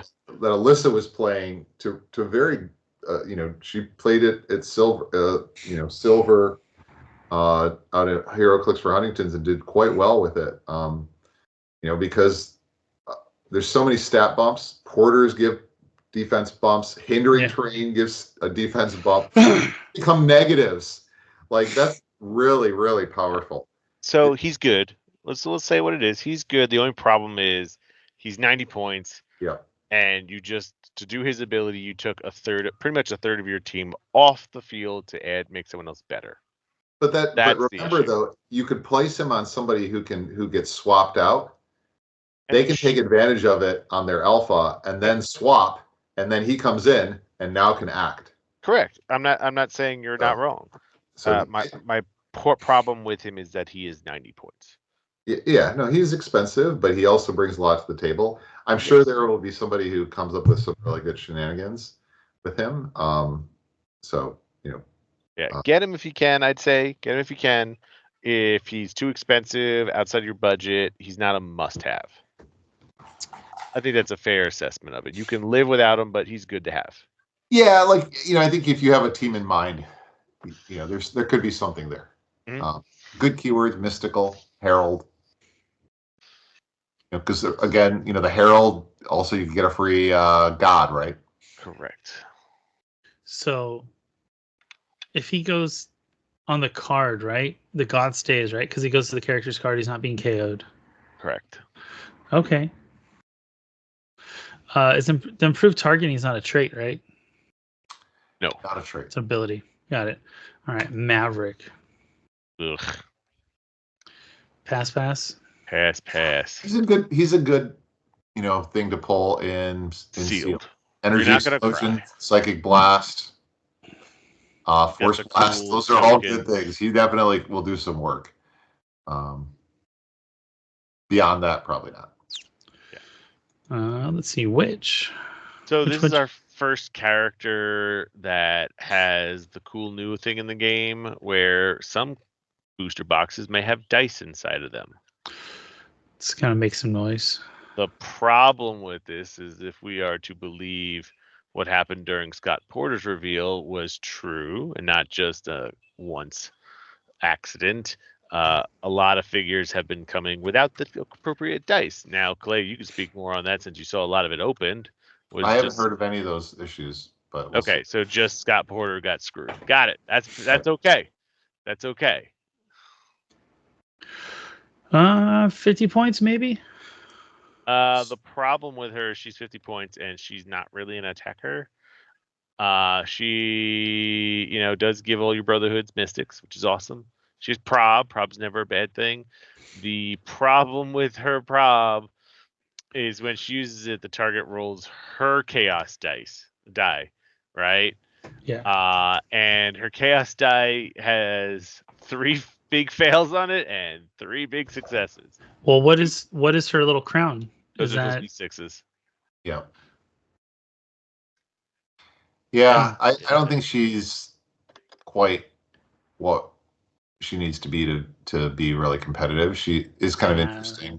Dude, it's pass. It's such a risk. It's too bad her die is not like 111-666. Yeah, they needed her to either be all good or all bad for her dice roll. Yeah. Yeah. But yeah, anyways, again, give myself a pat on the back for the cool icons that I drew for the dice. Oh, you drew that yourself? Yeah. Dude, it's impressive. Yeah, I'm getting better. Good job, Clay. All right. Oh, here's the nuke. All right, you guys discuss this. I'll be right back. All right, so this is Magneto number 50. He was shown off, several weeks ago as one of the first figures in the set. He's got a really cool trait that says Pulse Wave TK, power action once per game. You can choose one of these. You can unequip all other characters. That's yours and your opponent's. Or number 2, this game Magneto has characters within range, can't generate terrain. He's got number 3, which is this game characters with the robot or vehicle keyword modify attack, defense, and speed by -1. Which is cool too. Most people like him because of that first one, which just unequips everyone. Just, well, there you go. Screw all your equipment. Now you gotta go pick it up. He has an attack power, which is when he hits until your next turn, hit characters can't reduce damage or be healed. That's kind of big in current meta. There's a lot of healing going on, even if it's small, like a Scott Porter heal because you have Kython. The big issue with him is the fact that he is 175 points, which will get 11 clicks of health, or he's 100 points and you get what 2, 4, 6 clicks of health, which is not bad either. He also has 2 stop clicks on his last click, which is stop and mastermind, and Magneto can only be healed by support. So good figure, but you're putting a lot of your team into this. What do you think, Clay? I mean, he's great. He's very strong and sealed. The power is very interesting. Being able, some of those choices are very, very powerful. I mean, being able to equip, like unequipping all other characters. Now, note that isn't even your own characters. Yeah. But that's a very strong. That's a strong move. It doesn't work for the motorcycle, correct? I think that there is a problem with it. We don't know what happens because of how it also can do stuff to gods because aren't they equipped, but they're not equipment? I don't think they're equipment. They're not equipment. It doesn't say equipment. It just says unequip all characters. It doesn't But say they're not equipped. Equipment. Don't the gods say equip this to a character though? No. Assign. Okay, just making sure you're 100% sure on that one. Sure. I have one next to me, so. Reading's a skill. It is. That's why you pull it out and then you read. I know. Let's see what the hippo says. During force construction, you may spend 10 points to choose another friendly character to be the hippo's avatar. If the chosen character is Herald, pay 0 points. That character can't be equipped or chosen to be any other characters. This game, okay, so the gods specifically say you can't be equipped. They don't equip. Okay, cool. Yep. See, that's why we read. So it's a big investment. There might be somebody who pulls off something tricky with, some shenanigans. I look forward to seeing what that team does. He's also a big point denial. Yeah, he's tough. Double stomp. I think his biggest issue is he's outwittable. Yeah. Yeah. And he can be mind controlled, which is the weirdest thing with Magneto sometimes. Like, why can't you? Magneto should always be non-mind controllable because of his helmet. It's off, obviously. Yeah, he is not. It's true. He is not carrying. He does not. The image shows him having the helmet off. Yeah, okay. So. All right. So moving on to Storm 51A. She got prob. I like it. She's basically like a shifting focus. There's a 51B as well, so she can swap back and forth between the two. The B's not a prime, right? That's right. B is not a prime. It's just the alternate version, like Two-Face was. Yeah. So you have one that's kind of like more support focused, another that's a little more damage attack focused. I think she's okay. Barrier and cap. Probably not going to see. Force blast, sidestep. Like, I like it. The pulse wave RCE kind of throws me off. So you get the 12 for pulse wave. It's cool. Yeah, she does have improved targeting, ignores elevation, which is always a powerful. That's thing. A good one. And she has sidestep with that running shot, which is force blast and force blast pulse wave is great. Yeah. She's totally great in sealed. Ooh, she has a Rocco. Probably won't be on that. I like it. She's also ruler and deity as well with X-Men and Wakanda and Morlocks if you really care about that one. Everyone cares about Morlocks. Cool. All right, Gambit. It's been a while since we've had a good Gambit. Is this guy going to disappoint, friends? Pick a card, any card. Beginning of your turn. Gambit. He's just not a great Gambit. You may roll Gambit's card die and place the result on his card, removing any other card die there is. If the Joker is rolled, first turn it to any other result. Gambit can use the effect matching the result of the card die in the cast. So if it's diamonds, modified attack +1, you get EE. Hearts, still energy, but with all attacks. Giant reach, 5 plus quake. For clubs. For clubs. And spades is modified range +1 psych pin. All right. That's kind of cool. So the nice thing about him is kind of like he manipulates the probability that Clay was talking about before, where we really don't like that with dice, right? With characters that you roll die and you get stuff like with Psylocke. The thing that he manipulates is the fact that he has 2 jokers on that D6, which means he has a 50% chance of getting any roll that he wants. Took the words out of my mouth. I was going to say, Psylocke, you get 1 in 6, and you're like lucky, right? But here you get 50-50 of what you're hoping to get. And even if you have a second backup, right? Hopefully you have a backup option. Mm-hmm. You're doing okay. Yeah. So he's not bad, but he still suffers from that one where I want a heart, and dang it, I didn't roll any of my jokers or my heart. I could potentially lose the game, or I'm hosed. Yeah, but it's a 50. The bummer to me is like, you know, he had the powers that he can pick are energy, explosion, quake. Those two of them, right? And so, but then you look at his leap climb power. When he's given a move action, moves 5 squares or less after resolutions, he may make an attack. So it's just an attack. He can't use either of those 2 powers. So you want the Psych Pen? Yeah, or Steel Energy. Steel Energy. But it's like, you know, that basically really gimps his move and attack. That's if it was like close or range is free, like it'd be fine. And I think it would be a much better piece. I don't know why it's worded that way. It feels like a big miss. I think that's the big issue. Yeah, they just needed that power action. He's not meta. We'll say it that way. He's definitely not meta. But maybe like the Gambit fans out there will be at least glad they have a Gambit that they can actually play. We'll say that. Yeah, and the costume doesn't look too bad. I like it. Super Sense's toughness. I'd say pick one up. Seems like a good piece. Oh, here comes the fun ones. Oh yeah, dominoes. All right, these are gonna get a little crazy. So we got hot shots. The Fearless Leader. When a friendly character with hotshot traits, friendly character with hotshot you have, when this character would roll a single d6, they remove a hotshot token to roll the domino die instead. So domino die has a 1, 2, 5, and 3 pictures of herself, which I'm assuming those are 6s. You missed a really big trait, buddy. What? You got to read the trait first. That's really important. When leadership when domino uses and succeeds after resolutions, choose up to 2 friendly characters with hotshot traits, and they each give themselves a hotshot token. Oh yeah, that was big. Yeah. The reason why that's big is you put her with Atlas Bear, and now you just gave your hotshot guys stop clicks for just hitting a leadership. It's good. I'm liking it.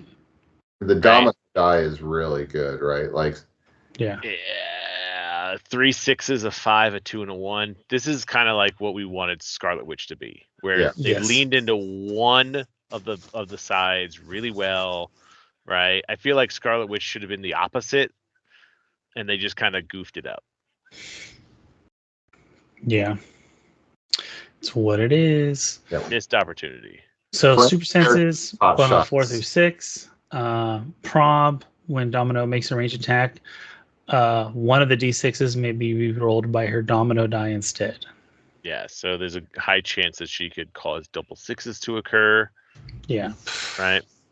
She's also an X-Man, so God forbid you decide to put her on a team with a Hellfire Gala person. You could force the double 5s because there's a 5 on her die. Yeah, dude, she's good. I think she's very good for 50 points, and she's a marksman, so she gets the arrows for free. Yeah, she can do some work. I like this. It's very cool. Made better by the next one. And then they have the prime that follows it. Her prime. So silent active. When the other one would be KO'd, you put her on click 5, which is dope. This one has instead put her on click 5, so that means they don't get the points. Ooh, even better. So Psych Pen. When Domino hits after resolutions 1 through 3, give each hit character an action token. 4 through 5, deal each hit character 1 unavoidable damage. Now we're talking. And 6, make an attack targeting a character Domino hit this turn. I think we're going with 4 or 5 on that one. I mean, you're not going to say no to 6. Like getting to double tap somebody. Come on, man. So can you heal her if you she's got crazy stop clicks too. Yes, I missed that. Does. So can you heal her after you replace her? Because it doesn't say she can't be healed, right? 100%. It doesn't say that she can't. Yeah. And she's power cosmic with X-Men TA, so she's an X-Man, so it's pretty easy to heal them. Yeah, you just got to do the -1s through the stops. That's why black shirt's a thing. So is it -1 for each stop? And it is not a -1 for using the X-Men team ability because it is neither support nor regen. Yeah. That's right. Yeah, when walking opposing characters within range of roll a single d6 domino, may roll a d6. If she does, replace her opposing. Dang, dude, that's so good. Yep. Very dirty. I like her. She's gonna see play. Yep. Her and the other domino, I think, are gonna see play. Like the only thing that's unfortunate, it is a prime that sits on your sideline. So not only does it take up your prime slot, it will take up a sideline slot too. Absorbing Man may be gone. Correct. Like I'm not saying she's not good. I'm just saying keep that in mind when you decide to put her on your team. I think it's just great that we have 4 really good primes that all are very playable in this set. Yeah, it's been a while since we've had good primes. So it smells like people should be buying bricks of this set because then you can get primes a lot easier, you can get chases a lot easier, and you're not gonna be super disappointed at whatever prime you get. Let's see. The big guy can get in us. This is Patch. Free once per game. Get us in, not get in us. Oh, get us. Wow, Jeff. We know it's after 10 o'clock at night, buddy, but dude, it's past my bedtime. I'm gonna turn into a pumpkin soon. The big guy can get us in. Free once per game. Choose a square within 3 squares of Patch. Patch can use Quake as free, as if he occupied that square. After resolutions, destroy all blocking terrain within 2 squares of the chosen square. So that's all right. Flurry, sidestep, stealth. Free if Patch occupies Henry terrain. You have to choose one. Place him in a square of Henry terrain within 4 squares, or place Patch adjacent to an opposing character within 4 squares. So you kind of get in there. He ignores characters. I wish he had a move and attack that ignored characters. That'd be better. I mean, he has flurry, or he has sidestep, right? Yeah. So I actually think he's pretty solid. The biggest issue is that, man, if he didn't have Battle Fury at 40 points, right, to be able to carry him, to be able to do that free Quake, you have to if he just had shape change there real fast again. Yeah, that's right. You kind of have to play him 60. I do wonder if there's an interesting world in which you play multiples of him, but maybe not. Let's see, long shot. This guy's always a trip. I think he's the last of our dice manipulators. I believe he is. Yes. All right. So when Longshot makes an attack, if his attack is modified by +3, increase the damage up by 1. When Longshot is attacked, if the defense is modified +3, modify the attacker's damage -1. So that's cool. Perplex. When Longshot uses it, instead he may roll the luck die and modify the chosen combat value by the result. Sidestep, stealth. I think that's pretty cool. There's so many stat bumps in the game right now because of porters. Like getting to +3 there these is not challenging. No. Correct. And with that in mind, he does have a 50% chance of getting that to happen. Yeah. Because his die specifically has 3 1s on it, a 2, a 2, and a 3. So he can get himself to 3 on his own on 1 out of 6 chance, but assuming you have a black shirt on your team, he can get now 50% chance because he has 2 2s. And forcing your opponents to have -1 damage is a pretty big deal. Yes, and he does have super senses, which is nice. He does have prob, which is nice. The only thing that really kind of hurts him is he doesn't have toughness, so he can still be hurt by a lot of that passive stuff, like poison. Fair. Yeah, and he does. He doesn't have good move and attack. It's just sidestep. That's I say it's worth picking one up. I like it. He's not bad. You may play him, you may not play him, but I figured seeing this new idea of dice with characters is not a bad thing to try and get them all. Fair. I like it. All right. On to our last, not last super rare. On to Professor X. This guy's got some crazy mask on. He looks like he belongs in the Hellfire Gala. Yeah, so this is supposed to be Professor X when he was going to be king of the Shi'ar Empire by marrying Lalandra. All you 97 X-Men fans would know that if you watch the TV show. So, leadership, shape change. When Professor X uses leadership and succeeds, you may instead generate a Shi'ar soldier, Bystander max 6, or Leandra Bystander max 1. Always cool to pop free stuff out. He also has a trait, Free when determining theme teams, characters the X-Men key art gain Starjammers keyword. Friendly characters with the Starjammers keyword have shield. Interesting. Yeah, he would be pretty good for 35 for that. Yes. Because you put him on for 35, you never play him at the 90s, forget that one, so you don't get to generate guys. Who cares? Alyssa was playing a Starjammers team back in the day, but it just didn't have enough oomph to do it. So maybe this could help put it up, especially with the shield. Sure. I think if we find it, like if there become another good like tentpole X-Men, he's great, right? If you give your whole team shield effectively, like that's a very powerful thing. It turns his range from a 5 to an 8, which is just unheard of when you think about things like that. And he's a flyer, which is the funny part. Shield Cripple Guy's a flyer. But you probably want to play him at 35, and unfortunately, you don't get the leadership shape changed. No, which is unfortunate. But did you get Outwit? But 35 points for the shield TA to a bunch of people is pretty good. Yeah. Mm-hmm.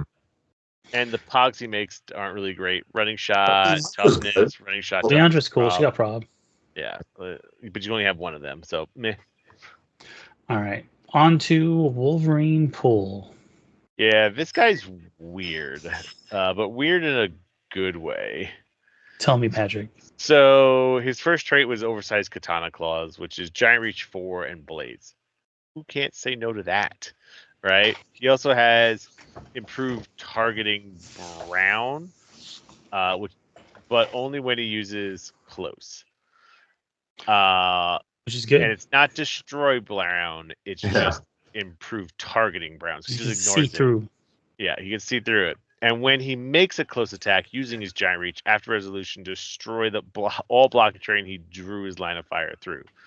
Which is, I don't know why they just didn't make it improved targeting brown destroy and just said he could use it for close and range, but whatever. Because this guy can go through 4 squares of blocking, where if you had the other one, you'd only go through 1. Yeah, so I mean, and the other one got from point A to point B. Attacks. Yeah, they got it from point A to point B, and it's take an extra step, right? His other trait is when he rolls crit hits against single target, roll d6 and increase the damage dealt by the result instead of increasing the damage by 1. So you make this guy crit somehow. Figure out how to make a crit team, and he gets nasty because he also has charge and flurry, and he has a stop clicks that has super senses and toughness. Doesn't one of the lanterns give you like a crit on a 10 through 12 or something? I know blue guy. I know that's one of the tarot cards do that. Well, the blue guy. You're talking Walker. Saint Walker, yeah. All right, so that's kind of cool. Like, he is cool, but he's a little expensive for 75. I mean, he's a great sealed figure. I don't think he's meta worthy, but it's probably the closest you're going to get to a good Deadpool in the set, and he had to be half Wolverine to actually make him good, which is the funny part. Which is why he's good. Yeah. But yeah, I say he's definitely a fun piece. Very cool. I like that the stop click, his last stop click has steel energy. Mm-hmm. And then they heal, and that knocks him onto regen. And so he can heal back up pretty quickly. Nice. Yeah, he'll see some fun play for sure. Solid seal pull. All right, Cable. This guy with the massive cannon on his shoulder. Cable can be assigned up to 2 equipment during force construction. Oh, the shenanigans I can come up with. And that's a trait too. Cable may be equipped with any number of equipment. Leadership. When establishing theme teams, characters with the new mutant keyword gain X-Force keyword. Power, choose up to 2 friendly characters with the X-Force keyword that are within 6 squares of each other. Place them into each other's squares. After resolutions, heal 1 click on each of those chosen characters. After resolutions, heal 1 of the chosen characters 1 click, excuse me. Yeah, I don't see his keyword cheating being particularly potent unless something happens in a future set. I think the big issue with his, I think that being able to assign 2 equipment to him is interesting, but I could not find 2 that sounded really like they comboed in a broken way. And on top of that, you still have to pay the cost They're not free. Like, the problem that I saw with him was that at 40 points, right? Let's say I put 2 10-point equipment on him, right? He still doesn't have a move and attack. Unless I put a 15-point one on, which would be a motorcycle now. So I just turned a 45-point guy into a 65-point guy. Why don't I just play a really good 65-point guy, right? Yep. Yeah. I think modern-wise, he's not going to see any play. I think if you go into bronze or silver, you can get a little more creative with your equipment and things you can do and have some fun with it. Make him a good support piece for 40 points. Where it could be interesting is with Mad Jim. Trick arrows that come out in the upcoming DC set. So we don't know what those cards are going to be, but you could potentially assign 2 trick arrows to him because they'll be 2 different sets, 2 different equipments. And so if there's some sort of weird like chain reaction thing that you can do, that, but this is just speculation. I don't know. I do think he looks cool as hell. He's got this giant, ridiculously giant gun, and that's probably the best part of this figure at the moment. Yeah, very cool. All right, we're into Wolverine. Do we want to? What do we want to do here? We're running out of time. How about we just make our lives easy? Majority of these chases are fun pieces. We'll say it that way. Right? They all do something cool. They all do something that every individual likes. But really, out of the chases, there's only 1, maybe 2 you really want. And the one that I know that people should be going for, in my opinion, was Major Logan, I think it is. I completely agree. Right? Major Logan, I think, is the best or the go-to chase this set, just because of the sheer fact that he gets Flurry for free when he targets colossals, giants, or robot keywords. I wonder if there's any colossals, giants, and robots that are played frequently right now in Modern. Oh, wait, there is, and it's called frickin' Kong, right? Just because of that sheer fact, who cares? It's just like Flurry, swing, bam, right? And he's 75 points. You're going to play him at that point for 12 and 4 with Precision Strike against Kong, so that when he hits him twice, he does at least 1 damage because of Precision Strike.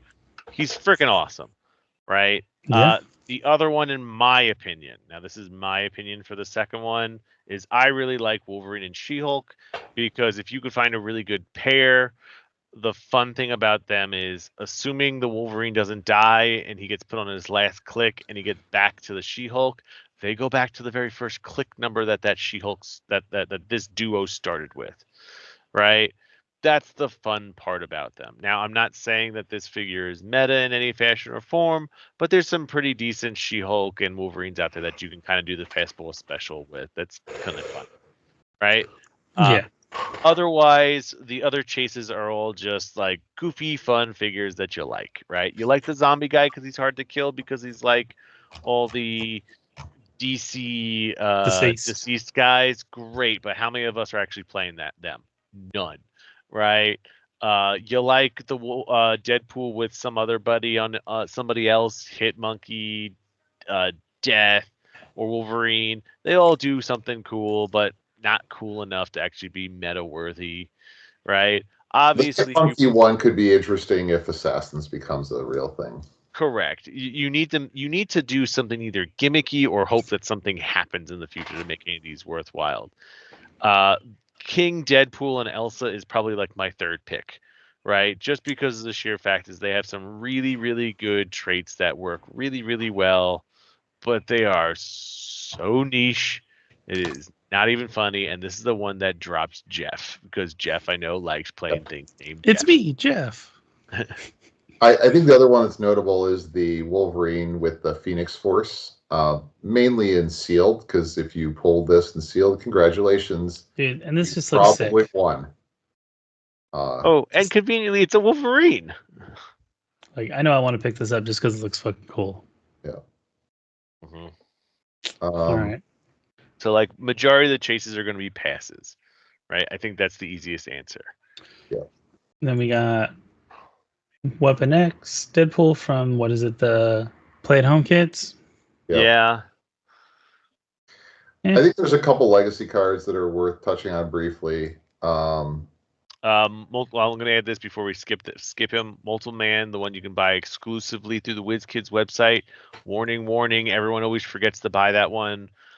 Buy it, right? It's not terrible, but I know everyone always complains like, "Which I missed out on a figure. I didn't know I could buy it only online exclusive." It's this one, okay? You know Multiple who I'm Man. talking about. Wolvie. Yeah. Wolvie's pretty good. He's a This good. looks like the release day OP. Yeah. 20D. Jeez. Yeah, but you roll a d6 to figure out what click he's actually on at the beginning of your turn. Scary. Yeah, because you have to hit him 5 times to get rid of the pie tokens to kill him. That's cool. All right. Timebreaker Pog. We talked about this. Legacy Mystique. Days of Future Past. Shikla, I think, is interesting. Shikla, the sheer fact that she can teleport a Dracula or Deadpool across the field once per game is what makes her good. The problem is you need a Deadpool that's good, which we just proved throughout this set is not in this set. So you're going to have to reach back in time and find a better Deadpool. Correct. Or the future. Or that she's really meant for Dracula. Because a lot of people are talking about the older Dracula from 1 or 2 sets back. Where we're like, he needs to get into combat and he needs to heal to do stuff to be really good. Well, she pairs with him. She's the one that teleports him across the board so he can do his job. I also like that her stop click is on her speed power, her movement power, rather than defense. Yeah, that's a first. And I think that's a good switch up. But all right, here's the one that everyone loves, Phantom X. This guy is the most overcosted just a disappointment. Yeah, I don't think he's really actually worth spending a lot of time on, just because I think he's just he's junk. He's too expensive. He's too expensive. Deadpool Bob does cool things, but not cool enough for the 80 points. They're too expensive. People love. What? I'm just going to burn through these unless you have something to say. I was just going to say how ridiculous it is that ridiculous regeneration is like all the way stuck at the end of the dial on Deadpool and Bob. It's like such a cool power. And you're never going to hit it. It's not a stop click. Yeah, it's stupid. Why did they not make a stop click? It's just, anyways. Just blow right through it. Retarded is a good word for that one. Whoa. We live in California. You can't say that. I don't. That's fair. That's why I can say it. So Hellcow, a lot of people like this clown for some reason, and it's pretty much the way like they can get him up to being really good, really easy. I don't see it. Like, I'm glad he's got 3 fucking stop clicks. That's cool, but I have multi-target, and I'll just poke him for 1 and then do the other 3 to someone else. Cool. Now, suck it, Hellcow. Right? Wolverine X23 is garbage. The other thing with Hellcow is there's a discrepancy on the card as to whether or not he starts on click 5 or 6. So yeah, I think that needs to be handled with errata. I actually think there's a lot of potential to Hellcow because definitely can go crazy and punch way above the 30-point weight. But we'll have to see. Yeah. I'm not believing in the Hellcow strategy, but you know what? That's me, and it's okay. Professor X and Magneto, I think, is the one that a lot of people are going to want, just because you can make X-Men. Sorry, you don't. Jumping back to Hellcow. What about with Black Lanterns? The friendly characters occupying terrain generated by Hellcow heal 1 additional click from Steel Energy and support. Is there anything interesting there? How many people have been playing Black Lanterns in the past couple months? Nick? We don't talk about that loser. Okay? No, I'm just saying, does that become more interesting if it's that much easier to heal them up? Because all of a sudden now you get +1. Yeah, so the stop clicks don't mean anything now. You're not wrong, but it's already been proven several times that the Black Lanterns get their first clicks in a turn anyway. Why do we need to get there faster? Most of them need 3 clicks, so I guess the terrain would make it so that they always hit their first click and there's no chance of hitting only their second click? Sure. I mean, but usually the Black Lanterns don't have that point luxury floating around. Yeah, I just thought it was kind of interesting. Thought maybe there's something there. It's not a bad point. Not discrediting that. Because that just helps Kong go full point or full from 50 to full a lot quicker. Sure. Yeah, you could go the animal, Mm-hmm. the animal Black Lantern. I did them like if you pull the right tarot card and you roll perfectly, like you can get them to top click. It's stupid. It's stupid. Like it's for the memes. But Tiamat, what do you think? I was gonna say with Professor X and Magneto. Yeah. Oh, they're worth talking about. They could potentially become interesting. People will like them because of that first trait, which is that there's 3 or more friendly Brotherhood guys with the TA on the team. When a friendly character uses X-Men, characters heal 3 clicks instead. And then the other one is if there's 3 or more friendly X-Men on the team, Brotherhood team ability is 8 through 12. So who was that guy before that made it 9 through 12? Whoever that loser was can go piss off because this is better. They also have Pen, Psych Blast, and TK, and modify their attack by +1 for each other character with the Brotherhood, and modify their defense by +1 for each other character with the X-Men. So these guys could easily become 13 for 20s, 13 attack and 20 defense for 3 damage. The only problem is that really good damage power is not on their first click, which is terrible. Yeah, you just have to play a lot of figures. Yeah, like I know I want this figure, and I got to find a way of getting one. Wolverine the X-Men, right? Yeah, I don't. I have to go through my box to make sure I don't have it, which I don't think I do. Which will be fun to try and find. I was just sorting that today. Yep. Tiamat is cool, but I feel like Tiamat's too late to the party when it comes to pilots. And he's also 150 points, which is way if that was 100, we could talk. Yep. Weapon X is cool. The problem with Weapon X is he's a waiting game. Everybody and their brother wants the cool chase thing. Great. That's awesome. The problem with the cool chase thing is the fact that you want to make his Bones of Metal trait work, where at the end of your turn, he gets a token. And these tokens equal additional powers on top of what he does. So obviously turn 1, at the end of your turn 1, you're going to get 1 token. So now he starts with a 10, 12, 17, 3. With charge, blades, reflexes, and battle fury, 1 token gives him invone. Great, now he's a reducer. Let's say you'd go like, you know what, I don't need him turn 2. It turns invone into impervious now. So he gets both. Keep that in mind. He doesn't just get, the imperv does not replace the invone. He gets both. So if you outwit one, you saw the other.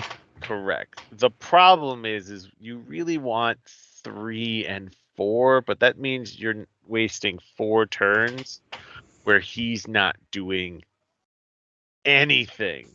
Because 3 is he can reduce pen, and 4 is he gets +1 to combat values for each adamantite token he has over 3. So if you're playing for fun, you can sit this guy in the back and let your friend forget about him and get him 6 tokens somehow, and now he's +3 to all his stats, which is awesome, right? He's not meta worthy, but he does. There is actually something in his current form. He absolutely is meta worthy. He's totally broken because his power doesn't say that you can't mastermind to him. I didn't get. I wanted to say that. You're taking a damn long time to get there. Stole this man's thunder, Clay. Yeah, Clay.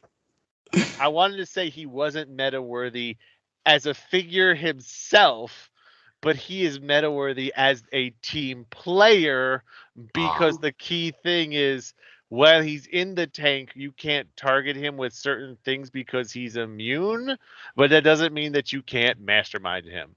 So thank you for now letting me finish my thought. Too bad you jumped ahead. God. It's all right. We'll fix that in post. Thanks. No, we're not. No. Clay is just raining on your parade, man. May the gods of diarrhea meet up with you tomorrow. All right, we got Krakoa. Or like Craptoa. I know. I think Krakoa is actually very interesting, particularly with like the Poison Ivy, Man-Thing teams. Notably because I think he has Power Eraser. He can use the plant markers to get rid of powers, which is a pretty good thing. The problem why I was saying he's Crapkoa is because we don't know how many points his low dial is. Yeah. And that's a big difference between being good and crap. Yeah. Why, you think 50 is too much? I think we're speculating it's 70 is too much, right? Mm-hmm. 50 is right? That's the problem with him. That's fair. 50's a lot. Like, if he was 30, I'd be like, hell yeah, motherfucker. Well, because you look at Kong and you look at him. Yeah. Kong Kong slaps this guy. All right. And Major Logan slaps him too. He is situationally useful in like these plant terrain marker teams. So. Yes. He's also a monster with Colossal Retaliation, which is also good too. Yep. All right, let's take a quick look at the map. Kind of the old school Colossal Retal as well, so it's it's just a character that hasn't used Colossal Retal, not been placed power. That's good because that makes it hard. People forget. Yep, that's a lot better. All right, Weapon X Lab Indoor. I like it. A little diverse, not symmetrical, so you get a little diversity on depending on what side you choose. Yeah, Solid. I think what's interesting about this map is that the three of the sides are starting on ledges, which give you pretty good protection against melee characters. Yeah, no, I like it. But not Kong. Like Prime Spidey mainly. Yeah. Yes. Yeah. Let's see, Sentinel Factory. This is a reprint of an old map. I like it. Yep, really divided the board with that elevated in the middle. Yeah, the indoor, it's good combo. Savage Land. Gotta love your water maps. Water, yeah. Outdoor. I have to see the layout, but they probably reprinted from X-Men Dark Phoenix Saga. Yep. Canadian Wilderness. This is a throwback, if I remember correctly. I like this. A little different. Monster Island. Okay. That's your nice water map too. Open, outdoor, like just F it, let's go. Yep. And another outdoor. Ooh, Kong loves this map. I think this is the most noteworthy one because of that. Kong's like, F your shit. Yep. He's like, oh, look, everything's elevated. Yeah, this is Kong's new map. You know, if I'm your opponent, if you pick this map and I'm your opponent, I'm just going to pick the left side. Because putting Kongs on the right side is going to, it's like, that's to mess them up. Yep. It would. This is also the first set that we're going to get new terrain markers in. Right? Some of them will probably do something cool, like that ice patch. It has to do something cool. Does it, Clay? I don't think it does anything cool. No, it's just really. This one, the platform. It's probably notable because of this right here. Platform. Yep.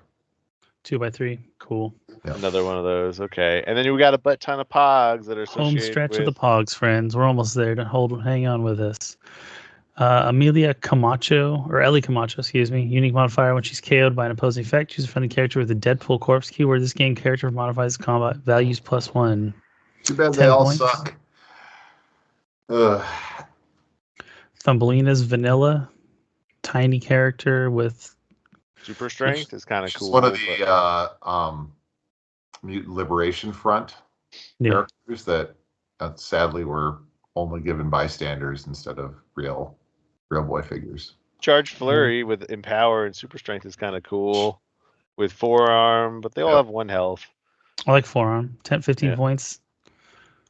Reaper into your turn, give an action token to each character. Like I feel like Strife needed a way to like generate these characters, and then he would have all these would have been so much more interesting. Yeah. I mean, Dogpool gives you a mastermind, so you can just dump something on Dogpool. Yeah, easy 15-point sacrifice. Hit monkeys' butts. Yeah. Amiko, nothing great. Charge blades, it's not bad. Meh. Kid Pool, meh. Blades, precision strike, hypersonic speed, whatever. Good call. Yukio, I see through green. Woohoo. That says 16 points. Is that accurate, Clay? That is what was printed. That's wild. That's weird. Why would it? That's 0 is like 20 points for a really big fast mover for Outwit. I'm pretty sure there's a shuffle, the Royal Flush Gang guy that's cheaper. Yeah. Wild side. Shape change super senses. That's all right. Deals 1 pen. That's not bad. He's not terrible, but yeah. Head pool. Okay. Wait, follows. He follows them with poison and perplex is kind of cool. 19 Ds. Okay. And he's tiny. Karma prob, like it. 20 points. 3 targets. Mind control is okay. And prob and precision strike. Like, she's not bad, but again, modified opposing characters modified defense -1. They're all just too expensive. You know, it's like Gwenpool. We've already had Heroclix. Weasel's good. Let's talk about Weasel. Weasel is very reminiscent of his figure from Deadpool. Like, I like this.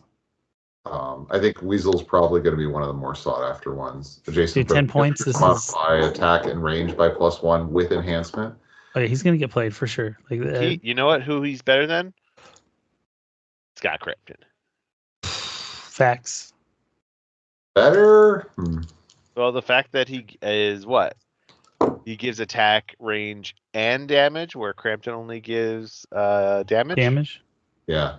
I mean, I think the advantage that Crampton has is he's... and this is also easier to get. Is cheaper, and he can just... he's a detective, so if you want to ramp up Amit's Tomb, he's very effective for that. Sure. It's a thing. And last but not least, the pizza. But yeah, dude, Weasel for the win. Weasel is kind of cool.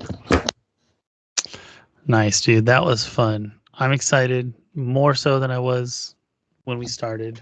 I have one last thing for every one special trick feature to announce on HCunits for all of the people who have stuck with us this far. Jeff, bring up HCunits. I know you are ready to go to bed. I have one last thing. You're gonna like this. I think everybody will like this. It's probably my most requested feature within the last month. Go to Advanced Search and add and search for keyword and type, what is it? Cosmic and animal and assassin and monster and soldier and spy. And can you figure out where I'm going with this? Nope. Generic cheating. Now here's the exciting thing. Click on the keyword itself, but not the X. Ooh. You said not. So they don't have it. Click on all of them. Each of them. Yep. So these are figures without these keywords? Correct. Now, why are those keywords important? For Mern. Yep, there you go. So now you're going to kill my server, but actually, yep. So this will show you all of the. Now the one that I like to throw in there. Go back one more, and add another query of the plus sign. Now go down to team popularity. Team popularity? Oh, there it is. Okay. Yep. And now search for it. So it's going to order the results by the most popular units. So these are the most popularly played units that do not share a keyword with Mern. Except for white shirt. This Except for disgusts white me. shirt. 11,000 teams with Scott Porter white shirt. So there you go. Ghost Rider, Prime Spidey, Genesis, APOC. Dude, the difference between Porter and Ghost Rider is insane. Yeah. Like that's wild. Well, that's kind of hilarious though that Ghost Rider is the most played non-Porter figure against Mern. So if you think about it, like what's shutting off your powers now? That's like what's shutting off Power Cosmic now? Or Unoutwittable stuff. That's real popular. I don't know, Jeff. Don't let us hanging. I don't know. I'm asking. Oh. Because I'm asking because like Ghost Rider's so popular to stop people from saying, hey, you can't use your shit. I'm like, what's taking away people's power so much? Pretty much giving the hippo to anybody as a free outwit. It's the Pulse Wave with Scott And Porter. Pulse Wave, Power Bombs. Yeah. So just Pulse Wave then. The main reason. And it's also that it again for the same reason, the white shirt Scott Porter. It's also because Ghost Rider is multi-base and can't be knocked back. Yeah, that's true. But I'm glad to see Prime Spidey up here though. That's the query that people have been asking about. So And hopefully, Arachnite. so thanks for sticking with us this long. Dude, I love it. Hopefully, hopefully you find something interesting that will give us some anti-Mern tech. I'll be happy to share that with Ryder tomorrow. He'll be excited. And I'll be happy to share my anti-Mern team with you guys after we're off the podcast. Ha ha! And congrats to Squidward for winning season 6 of League. Oh, nice. Won the past. This is his 3rd league in a row he's won. Wow. He really is out for blood this year, huh? So for the finals, this fool pulled 200-point Moon Knight, Madison Wong, and what was his last? Oh, and he had Shifting Focus Groot and had like a mystical team. Dude, he's ran through everyone. I was like, wow. Sometimes the stars align and they look down on someone with a smile. Yeah, but so in the chase booster was Elsa Prime. Oh, good for Mr. Squidward. Yeah, he was happy. Yeah. That's one of the figures he wanted. That's awesome. All right. Well, until next time, friends, do not forget to practice rolling your dice. Later, players. Good night. Peace. Shake it, Cali.